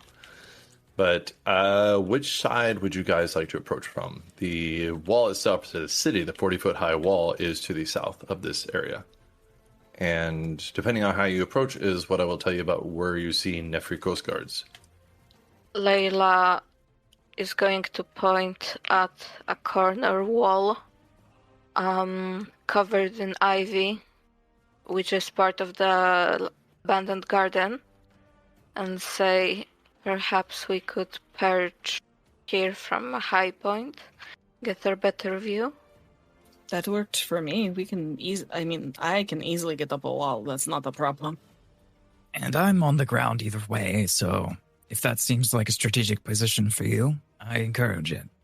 I'm going to walk down that alley there, and he points a bit northwest to between the building right in front of them and the larger building to the left of it, and points at that alleyway there. I'll just walk my way through there once you guys are in position and see what I can do about getting a couple of guys to notice me. Kiriki will head down that same little alleyway that's not too far from where we started, about north of us, and over here. All right, so you two on foot go down the alley from the southeastern side. And Layla, you're climbing up the vines to get on top of the wall? Yep. Now, because I'm a forgiving person, I'm going to ask you beforehand if you would like to roll a stealth check. Yes. Of course. Not me. I'm just strolling. Holy fucking shit. Sounds like you did a good job. Yes, 14. A If you'd like, 14. you can have one of my inspirations to reroll that. I had some to spare. So what is your new number, Miss Layla? 19. All right. So as you climb up this wall, you kind of see 2 of them not too far from you strolling down the street. And it actually looks like they are headed your way. Looks like they're walking east down the main road that goes in between all the buildings. They're still pretty decently far from you. They're about 100 feet from you. And you can just kind of barely see them because there's one building between you and them. But then as they look your way, you kind of duck back down as you are just above their passive perception. And if you didn't get that inspiration from Little Miss Becca, they would have definitely seen you. But you did get it. You did better. And you are unseen. And they do not seem to be moving their pace, or you don't hear any noises as you see them walking. but if you wanted to, you could say something to your partners who are only about 10 to 15 feet from you. I think she's just going to point at them, point towards, like they agree for them to go, while she points up at the wall, and then towards the upcoming guards. Okay, so y'all see her randomly pointing at shit.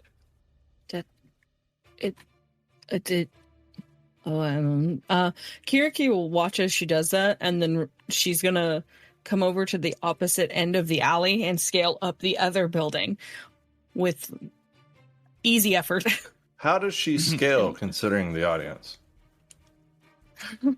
Like she normally would. Okay. Both her hands and feet, and she scurries up the wall. So No problem. Spider-Man style. Layla, you see this Spider-Man woman style. climb up the side of the building in front of you, this limestone building, with no handholds, no grabbing on anything, hand on stone, palms, climb up the building.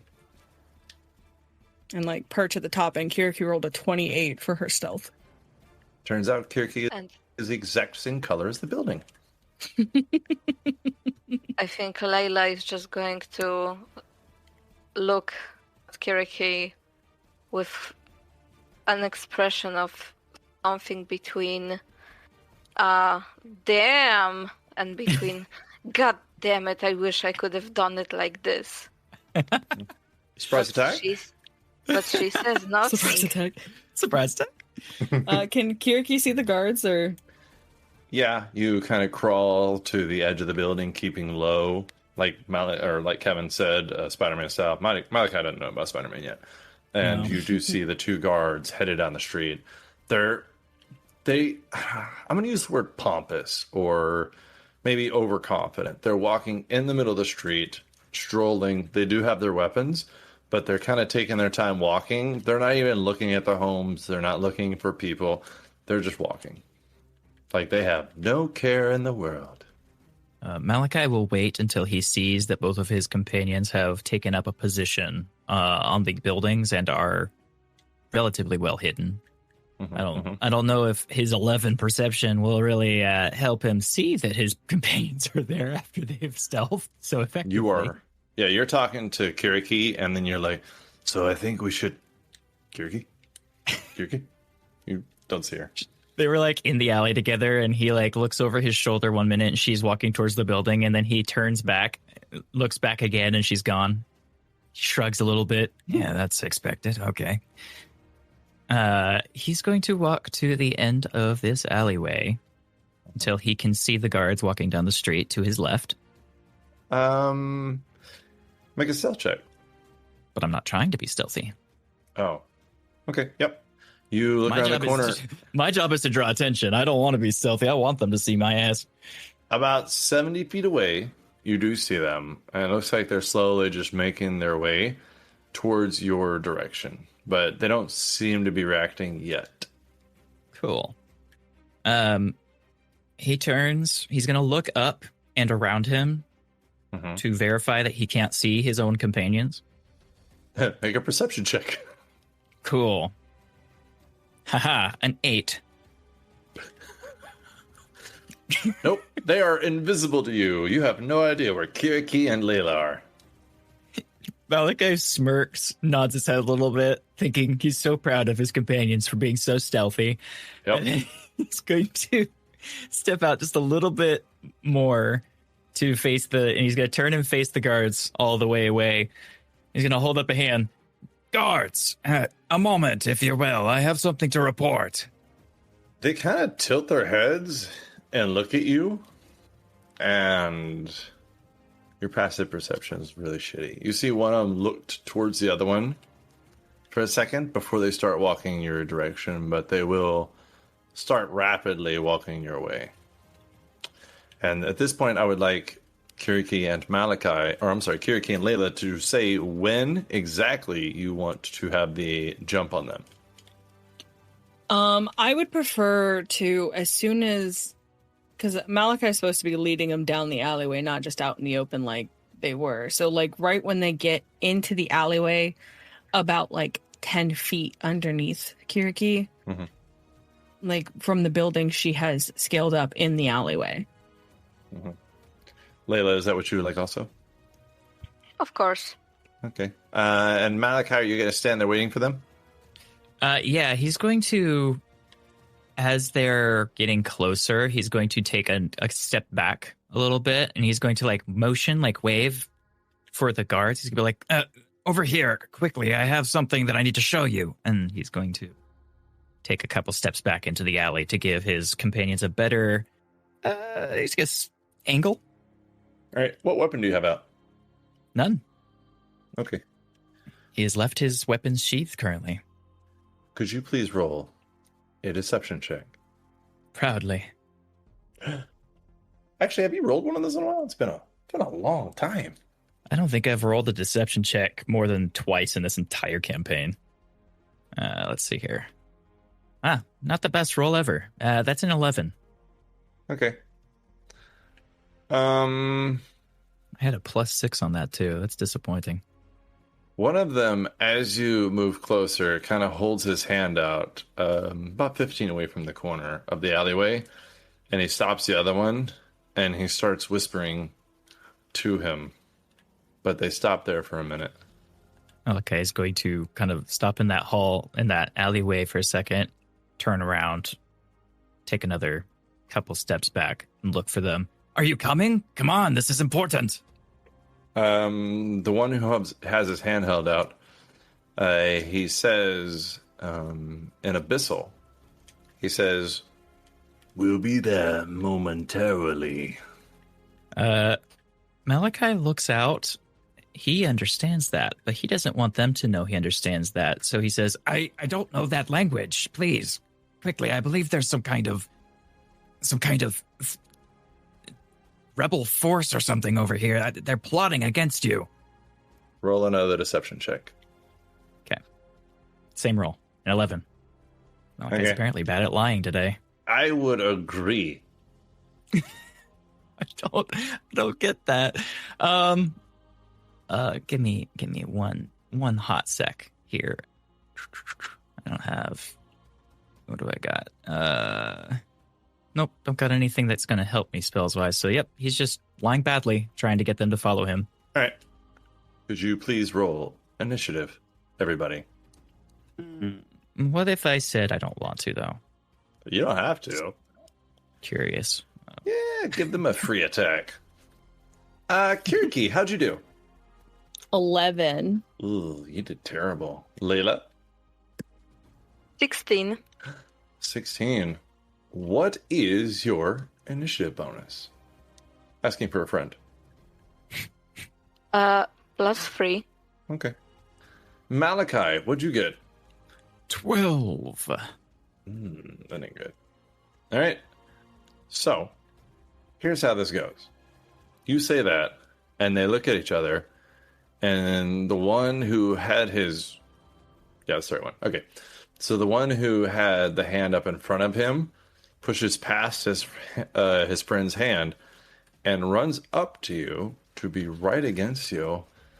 And A little close for my tastes.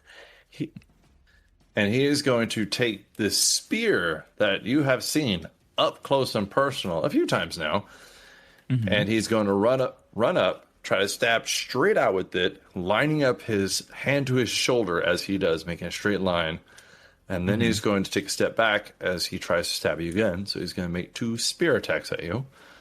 Oh, Oh, no. playing it that way, huh? Okay. So, first roll's a natural 20. Interesting. But what if it wasn't, though? I'm going to use my final inspiration to make him re-roll that. That's a good idea. That's a 15. That will miss. Okay. Second spear attack is a 20 total. That will exactly hit. All right. Damn. Okay. So, you take 14 points of piercing damage, 8 points of necrotic damage, and we're back to doing this. Can you please make a Constitution saving throw? This is fun, huh? We haven't done this in a while. 20 con saving throw. All right, so you are absolutely fine. Your maximum hit points are not reduced if you remember the last fight. Mm-hmm. However, Malachi dodges that first spear attack, and then the second one clips him in the shoulder, and he looks up at this thing, and in Abyssal, he replies, You could have just followed and done this the easy way. And now I'm going to make it really fucking difficult for you. you can see no facial expressions as their face are covered by these veils. You just see these glowing orange eyes kind of peek out from under the helmet at you. You will suffer. Malachi? Tell me something new. It is your turn. okay, it's my turn? It is your turn. So it was Layla's turn first, but that's why I asked about the triggering effect of what they want to do. So until he's closer, I went ahead and skipped her turn. Oh, okay. But now that combat's initiated, it will be different from here on out. Okay. So Malachi uses his free object interaction to draw his sword. And then he is going to bonus action. He's going to cast the Hexblade's Curse on the one that just tried to stab him. Because fuck this guy in particular. He did stab you. Yeah, okay. Anyways, I started blasting.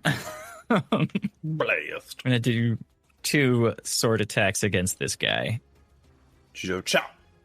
That's a 26 to hit. Let me check 3AC. Yeah, that hits. Cool. And the second one is only a 16 to hit. A 16 actually will not hit. They have this bronze armor on under this red cloak and under all these veils, or I'm sorry, over all these veils that you just clip off of. You hear the ching.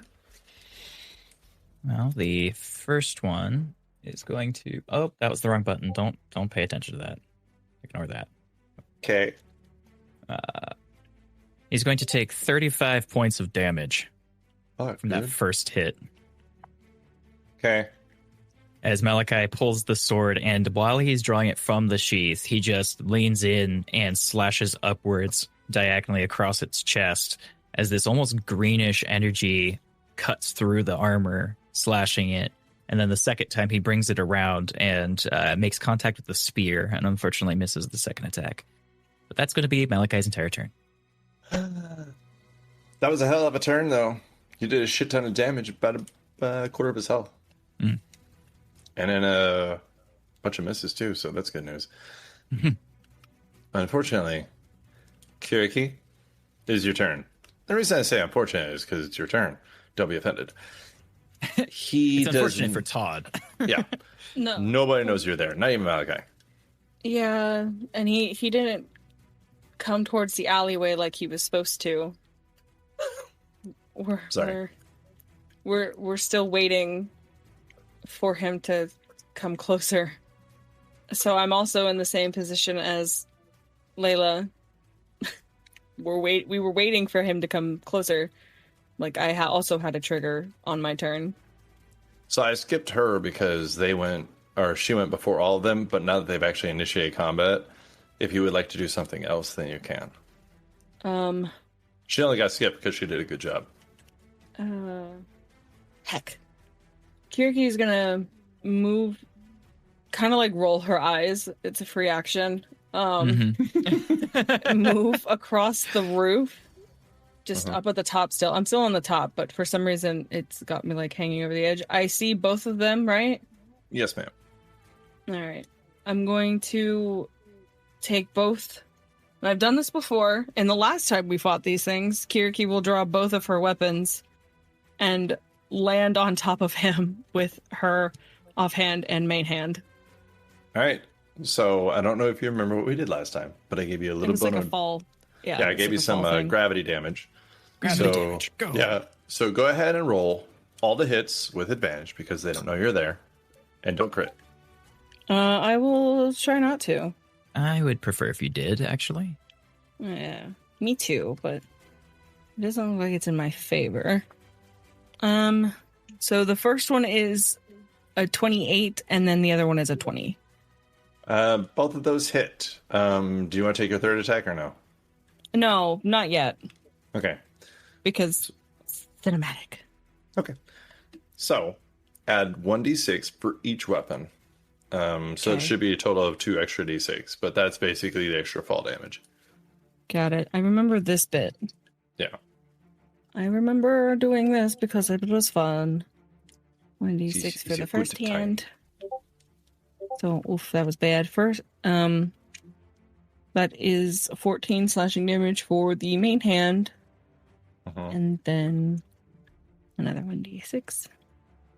7 points of slashing damage for the other hand, and then, like, once she lands on top of this dude and drags both swords down his fucking back, she'll pull one out and then stab him again. Ow. Yep. 28 to hit. Did you say 28? Yeah. Oh, fuck no, that's too high. You hit him so fucking hard, it just goes through him and does no damage. Yeah, and then 9 points of slashing damage. I rolled real bad. Alrighty, 9 points of slashing damage. You got it. Can he make me a Constitution saving throw? You know what? Not only can he make it for you, he's gonna fucking pass it for you. I bet he fucking won't. Son of a bitch. That's a natural 2. I'm not gonna tell you the total because fuck you, but I'm just gonna assume it doesn't pass. Yeah, I would if it doesn't. Well, I don't know. I'd have to know the total. Yeah, his bonus is plus 14. I mean, you never know. That's fair. I'm sorry, he fails. Okay. So as Kiriki does that, his blood begins to run and pulls down below his feet. And free action, can I like point my sword at the other guy behind me and say, and like almost like a bring it on kind of motion? You know what? Sure. Yeah, taunt the guy behind me. Yeah. And that is the end of Kiriki's turn. Okay. Good news. The other guy's next. So as you taunt him, he says in Abyssal as he runs up behind you, Happy to oblige. and then he's going to I swing don't at speak you Abyssal. twice. He's going to swing at you twice with this this spear. He runs up, kind of takes a stance with his kind of like a horse stance with one leg about shoulder width apart from the other one, and holding the spear with his forearm close to the head to get better accuracy, because this is going to guarantee me a natural 20. Has a 14 hit? No. Okay, well, that's fine. That's fine. You know what? He pulls back his shoulder. You see his elbow go all the way back past his shoulder, crossing the line of symmetry as he follows directions and stabs straight out, putting all his weight into it. That's a 12 to hit. That's a miss. Kiriki, just bats them that? away with her fucking scimitars.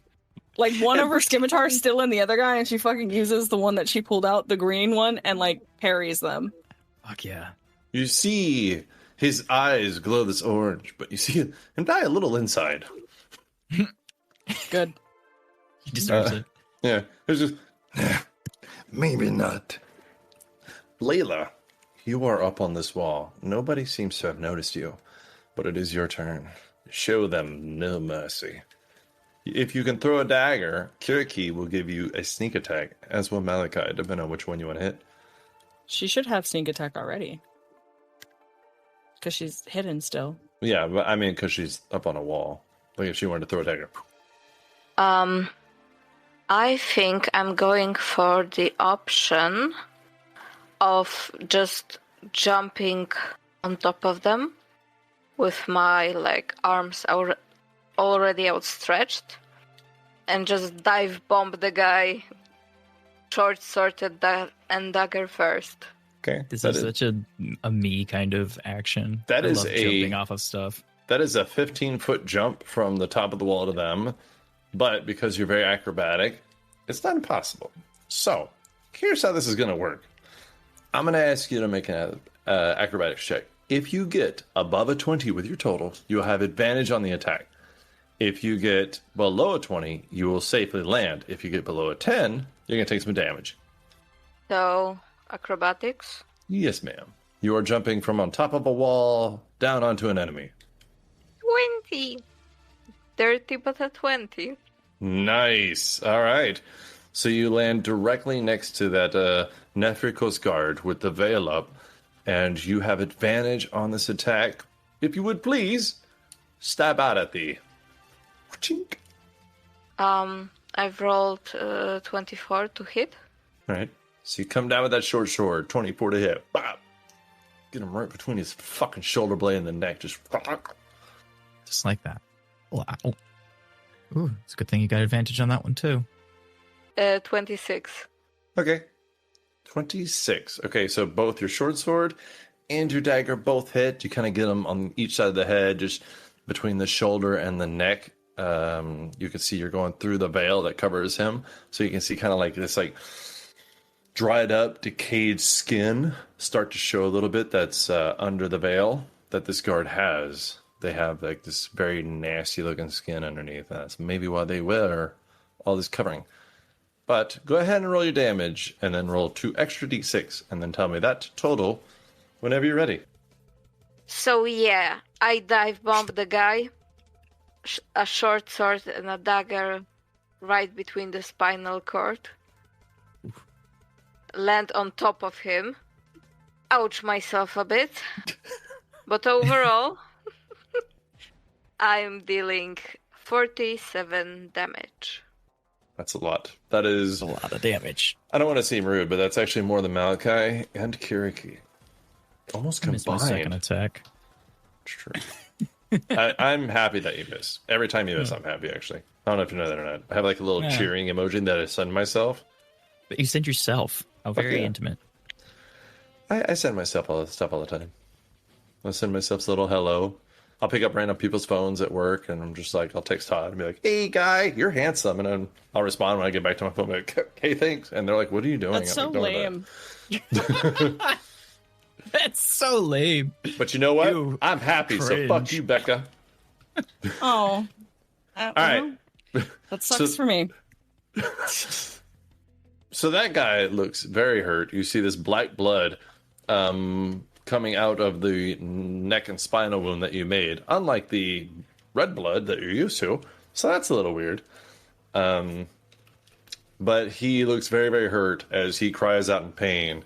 And in common, he says, What are you doing? Considering Abyssal isn't a language Layla can speak, she just says, like, in common, I'm killing you. With, like, are you actually asking me this question? all right. After that, it is his turn, but he's surrounded by 3 people, so poop on a stick. Malachi, you're the only one that's actually hurt, huh? Yeah, a little hurt. I guess he's gonna keep going for, you know what? Okay. So you know what I'm gonna do instead? Mm-hmm. I'm gonna take an attack of opportunity from Malachi as this guard backs up towards the building and you see him start reaching up to the veil on his face. Malachi, Kiriki, you know what he's doing. How messed up does this guy look? This is the one profusely bleeding. Okay. So he looks like he might be a one shot away from being Gonzo. Really maybe? depends on who's making that shot. But for you, yes. Okay. I would like to clarify that for this opportunity attack, Malachi is going to try and deal non-lethal damage. Does a 17 hit? Fuck. That is their AC. Perfect. I will go ahead and... Do you want me to tell you the number you're shooting for? Sure, Just to give you hope? Mm-hmm. 24 hit points left. I did 30. Well, fuck. All right. As Malachi, as he starts to step away to pull up his veil, Malachi reaches out and just like grabs this thing's cloak, pulls him back so that he's like bent backwards a little bit, takes the butt of his sword and just full sends the pommel of his sword straight into the dude's face, knocking him unconscious. Jesus, dude. All right, fair enough. And then kind of tosses the body down on the ground to focus on the one that's still attacking Kiriki. As he falls, the veil falls with the rest of him, and Layla, you get the first opportunity to see what this creature actually looks like with their veil pulled down. And you can see, like, he has no skin. It's more of like a dried up, decayed orange just leathery mass. He has long fangs, pointed chin, and he has no real nose to speak of. He looks like a fucking demon, but you know these used to be humans, from what you've heard anyways. But that is what they look like now. Unfortunately, his turn, nay, his life, is over. And Malachi, it is your actual turn. Or his life will be over. The only one left is the one behind Kiriki. Okay. Malachi is going to maneuver from where he was standing to be next to Kiriki. And I'm going to do something kind of wonky. Can I try to... I don't know if it's a grapple check or what would be necessary here, but I want to try and pry his weapon away from him. Okay. I will warn you, this is a strength-based check. Mm-hmm. Well, then bonus action, I'm going to cast Hex. Oh, no. And I'm going to Hex his strength as a bonus action. Okay. So, this is essentially a contested grapple check, except for it's just strength. Your strength against his strength to pull this weapon out of his hand. Yep. And it's going to be at disadvantage for him as he is hexed on strength. Hold on, that wasn't it. I'm trying to remember. Yeah, that's it. All right. Do I use just base strength or do I use athletics? Just strength. Okay. And you said he has disadvantage now? Shit. He does have disadvantage. He's probably still going to beat me out, though, because I rolled like dog shit. He did not. He rolled a 13 plus 4 for a total of a 17. Yeah, unfortunately, I only rolled a 6. So the reason this makes sense to me is because he has a two-handed weapon. Mm-hmm. So even if you got like one hand off, he's still got the other one, and maybe he's pressing his body against it. So it's not exactly that he's that much stronger than you. It's just that he has the applied force to keep it in his grasp. That's fine. I wanted to try something interesting, and I did. I failed. That's my turn. Fair enough. I mean, she jumped 15 feet, so I'm not going to blame you for trying anything. I just wanted to make him just a little bit less effective at hurting Kiriki. Oh, that's impossible. It's Kiriki. Kiriki, it's your turn. Oh, wait, no, I'm sorry. Malachi, you hexed him. Oh, yeah, no, that was it. That was my whole turn. All right. Because that was my action to try and pry the weapon from him, so. Yes. What do you want to do? Kiriki sees that the other one went down, is unconscious, and Kiriki will turn and look at him and be like, I mean, you could give up. And then she's going to stab him. Damn. You could have waited for a response at least. Shit. Nah. You could give up, stab. Punctuation is important. The first attack is a 27. This guy is untouched. The second attack is a 15. Unfortunately, a 15 will not get past that armor. Okay. And the last attack is a 25. But that most certainly will. I would hope so. Slash, miss, slash. Yep. I'm just going to add on both attacks because it's just easier to do that rather than... that is 17 points of slashing damage. Uh-huh. Total? Yeah. And then he has to make a Constitution saving throw. Oh, no. 21 total. Yeah, that's a pass. I forgot to mention that there was a little blood puddle, like, right here. I don't think that affected anything, but the blood puddle is difficult terrain for anyone but Kiriki. So Layla has difficult terrain? Yeah. How very kind of you. Yeah. There's just okay. a circle of demon blood on the ground that's now difficult terrain for everyone but Kiriki. Okay. Well, I will put that on there so that Layla is fucked. She has plenty of movement. I was going to say, I don't think she'll have a difficult time getting there, even with difficult terrain. Yeah, I think she'll definitely be able to get through us. Okay. And I'm not moving, so I'm good. It would, 15 feet of movement? Okay. Yeah. That is the end of my turn. Whose fucking turn is it? It's that guy's turn. Hey, he's gonna attack Kiriki. So after you do all that junk and you fail to make another blood puddle because you suck, he is Damn. Fuck. he's going to pull back on his spear. Or is he gonna call for help? Yeah, what's he gonna do? If he calls for help, can I have a reaction? Don't worry, that is an 8 on the dice for intelligence check. He thinks he's got this.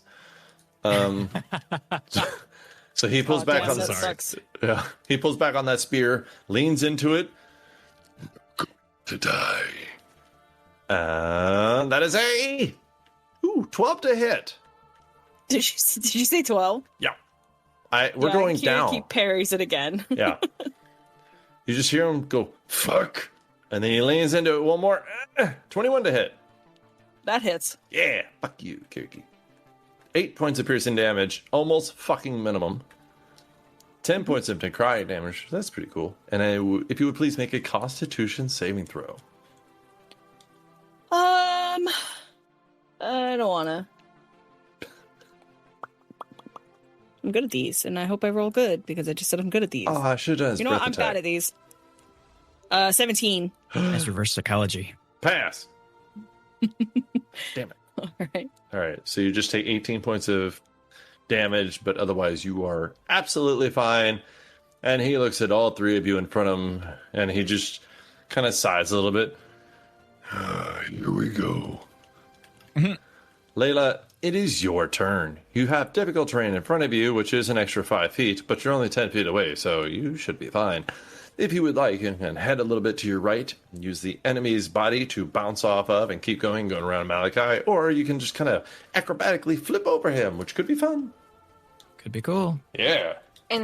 Instead, she's just going to take a single wide step and hurl her dagger straight into his face, where he isn't wearing armor. Okay. I will tell you from experience that describing your action before you do it is usually not a good idea. But go ahead and roll the hit. Yeah, Todd has the habit of narrating this really cool thing his demons do and then rolling like a 4. It's really funny. It's 18. So you throw this dagger, and it sticks in the veil. You see it cut across his throat. You see the veil come down, and you see his ugly face as he just kind of looks over at you with these glowing orange eyes. Roll some damage with some sneak attack. It's a mean fucking dagger. What is your total damage? 35. 35. Shit, dude. You know you guys don't have to do all this fucking damage. Like, calm down a little bit. Shit. Oh, I'm good. I think I'd like to, actually. Well, you see blood dripping down from his throat and his face where his dagger fucking cut into him. Malachi? Oh, I'm sorry. Layla, is there anything else you would like to do? Perhaps move behind Malachi and go there. Okay. Round them. That's probably a good idea. Yeah. And that's going to be end of my turn. Okie dokie. Malachi, it is your turn. You saw his dagger come flying over your shoulder, and then you see this lady come run up next to you. Oh. Ah, Well, Malachi, easily surprised. It's that 11 passive perception. Anyways, how messed up's this dude looking? Is he pretty rough? he's hurt, but he's not like on the brink of death or anything, no. Okay, well, let's fix that. I'm gonna do 2 sword attacks against him. Uh-huh. And See what as you a got. reminder, he is hexed, so he will take 1d6 necrotic damage with my attacks if I hit as well. You're hexed. Your mom's hexed. Shit, that was a bad roll. 14 for the first attack. A 14 unfortunately will not hit. Interesting. What about a 24? Ooh, that'll hit. Oh man. Okay. I'm going to do. So he's going to do. Oh, I forgot about the damage I just told you he was going to do. He's going to take 33 points of damage. 3 of that is necrotic. I don't remember if they have. Nope, they have. Oh shit. Okay. You see the necrotic damage from your hex absorb into him, not affecting him. Interesting. That's fine. So that was that. He did. So he's still up, right? He's still alive. He is still up, yes. Okay. Malachi reaches out as Layla comes up next to him. He looks a little shocked by that for a second, as the dagger came from his a left shoulder, and then she popped up on his right. So he's like, "What the fuck is going on?" And he just focuses up, swings out right as she shows up, and misses that first attack because he was distracted. And then he buckles back, pulls the sword, and then stabs forward, stabbing it in a soft part of its armor for the second attack. All right. Kiriki, I'm going to tell you right now, if you do not kill him, which you cannot do, he's going to do what I said he should have done. That was his breath attack? Such a vague thing. Okay. Wait, you're saying I can't? I'm saying you can't. You cannot kill him. You will not kill him. You're going to miss all 3 attacks, and then you're all going to die. I feel like And it's going to be all your fault. I feel like that's Okay. incorrect information. I feel like he's just praying and hoping. I'm telling and the crying out. future. I don't know what you're talking about. I'm over here spitting Feel- facts. Like you're really trying to gaslight Wait. everybody here. No cap. Oh, please don't. Bet. Okay, well, he predicted the future because I rolled a 14, a 23, and a 14. The 23 will hit. But unfortunately, the 2 14s hit against his bronze armor. Ba-ching! Stab. Ba-ching! Interesting. I think Todd has just cursed me. It's about That is fucking 11 time. points of slashing damage. Oh, he is hurt. I will say that. He's at about a little over a quarter of his hit points. That's more than enough. Mm-hmm. It is. Unlike his brother, he's not going to step back. He's not going to step back? He's not. Are you sure? But Be cool here's if he did. here's the thing, though. So Kiriki did, no offense, minimum damage compared to Miss 35. So he's going to shift his attention a little bit towards Layla and Malachi. He's going to release his spear with one of his hands and fully pull off the veil from his face. And you can see this angry, pointed chin, sunken in cheeks, demonic face, these eyes turning a little bit red, as you see inside of his mouth this kind of purple and red color forming as he breathes out a necrotic fire on Malachi and Layla. Can you please both make dexterity saving throws? God Almighty.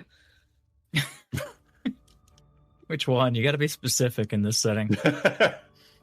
I've got 22. Bam.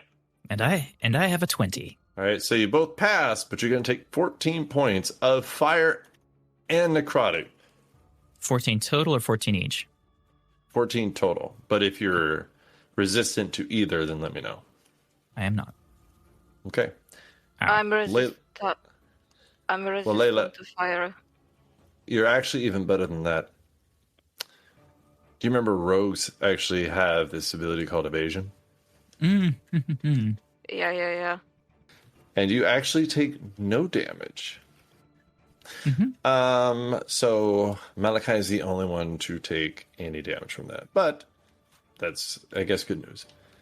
Which is unfortunate. But Kiriki, you see that. And Layla, it is your turn. This motherfucker just tried to spit some abyssal fire at you. Return in kind.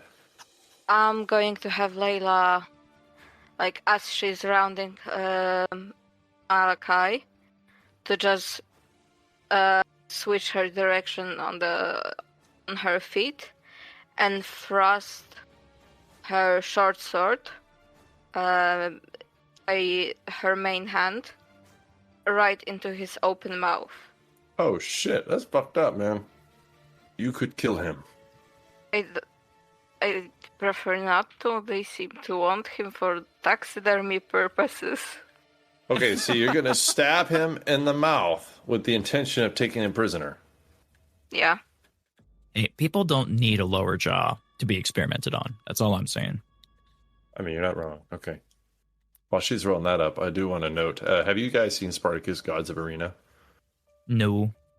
At the very end of it, on the last episode, somebody does that. They rip a dude's jaw off with the spear of the tip of a spear. It's fucking sick, and it's so awesome. I've got 12. Unfortunately, a 12 will not hit. Damn. Still got the offhand though, right? Yep. I've thrown that dagger, which is in his face.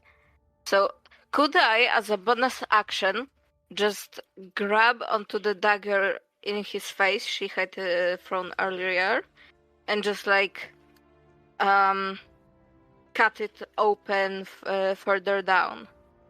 I mean, he grabbed the veil from his face, and I was saying that the dagger hit him and kept going. But you can free action pick it up. So yeah, I'm doing this.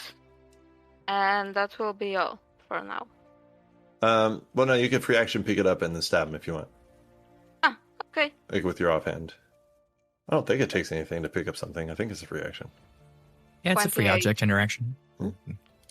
Was that what you get? 28. Wow, you really went the opposite direction there. Yeah, that'll hit.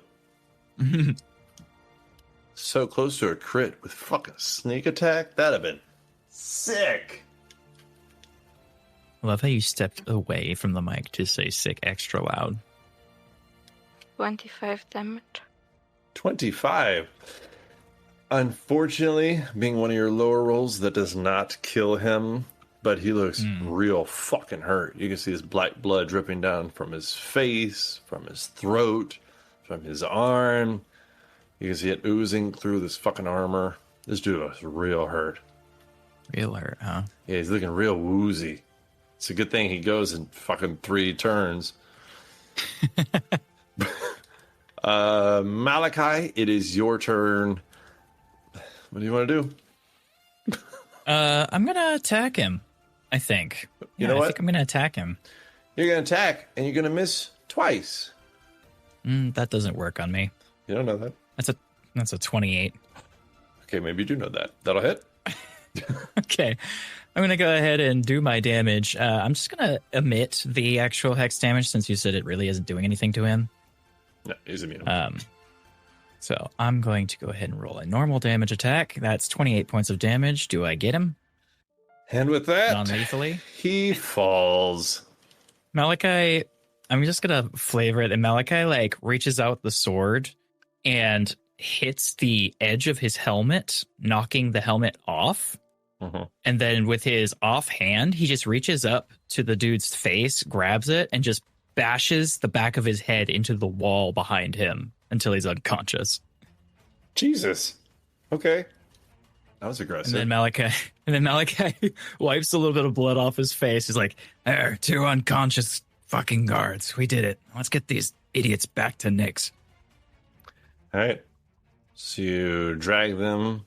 I'm assuming you take their weapons so that there's no trace of them in the streets. Well, we'll clean up after ourselves. Okay, fair enough. As you carry their weapons, you can see this kind of leftover necrotic energy, like this black ooze that was on it, a little bit lingering, but after it's away from their hands and they're unconscious, maybe 3 minutes, it seems to dissipate from the spear entirely towards just a normal spear. Bummer. How the fuck are we going to get these guys back? Well, they're probably not that heavy. We could probably just drag them, or maybe. Right. Drag 2 guards through the streets of the city. We're not. They're not in that. Above table, we went to like kind of an outskirts part of the city, didn't we? Yeah. You have to cross the south gate because you're on the southeastern. Sorry, you have to cross the east gate because you're on the southeastern side of the city, And the catacombs in which the children of Nyx make their home is on the eastern side, on the northern side of the road that leads out the gate. Let's see here. What can we do? Well, perhaps we don't need to carry them all back ourselves. He looks over at Layla. Perhaps you could go ahead. We'll keep track of these two, and you can get the rest of your friends to send some help over to help sneak these bodies back into the hideout. Very well. See you soon then. Kiriki is gonna poke her head into one of the houses to see if there's anybody in there. You're echoing. Am I echoing? Oh, I'm sorry.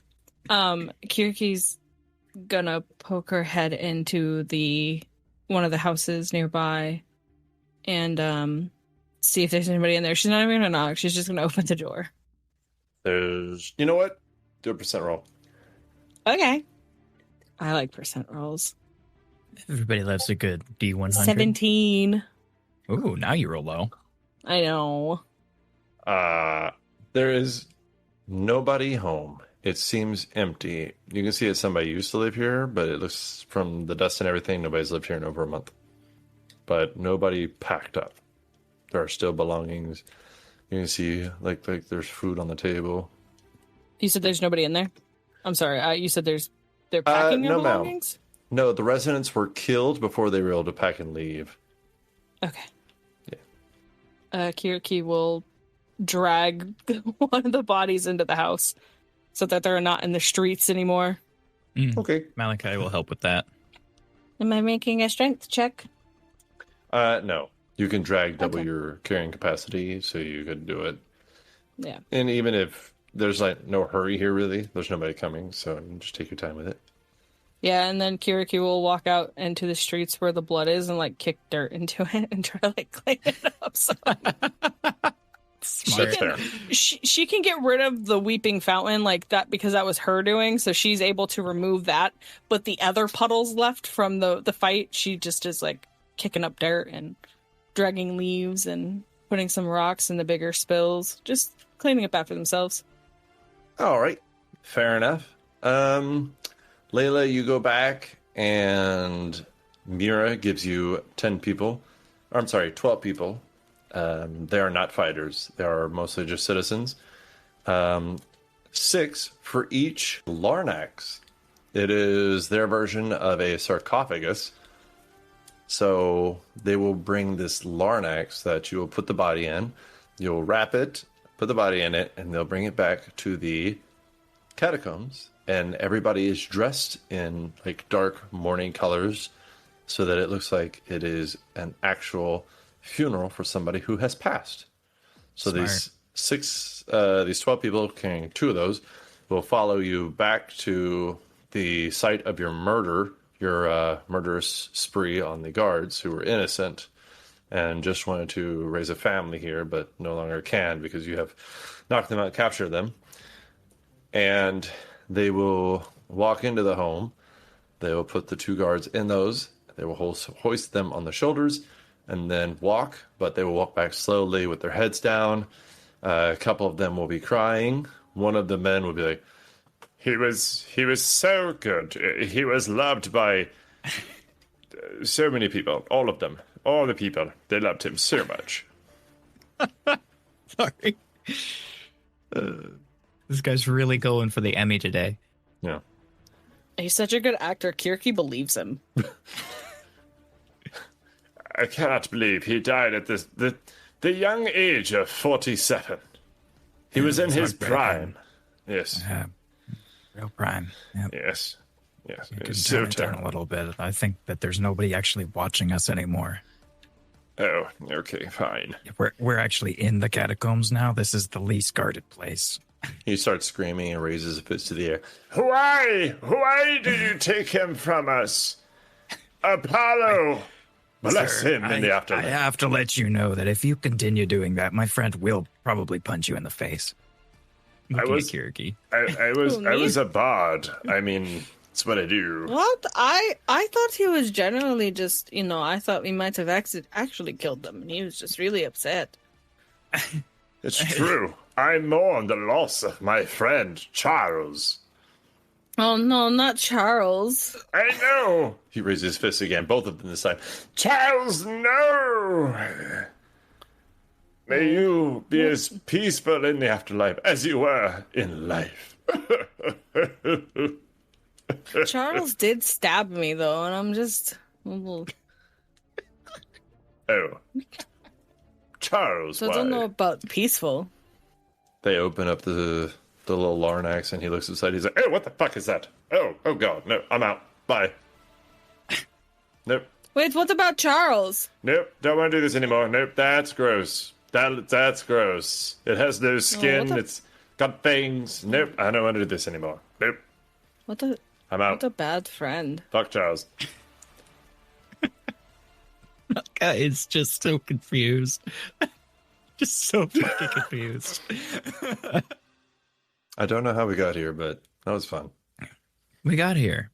As you guys get the two Larnaxes in there, and Mira thanks you, Layla, for assisting this party, because who knows what would have happened if you weren't there to guide them. She thanks all three of you. As we do Magda for joining us. Yeah, thank you. It was fun. Yeah, thanks for being here. Yeah, it was fun for me as well. We're going to see you again, though, but the next time we see you, you'll be playing your own character. Don't talk about it. Becca, when are we going to talk about her character? Probably next time.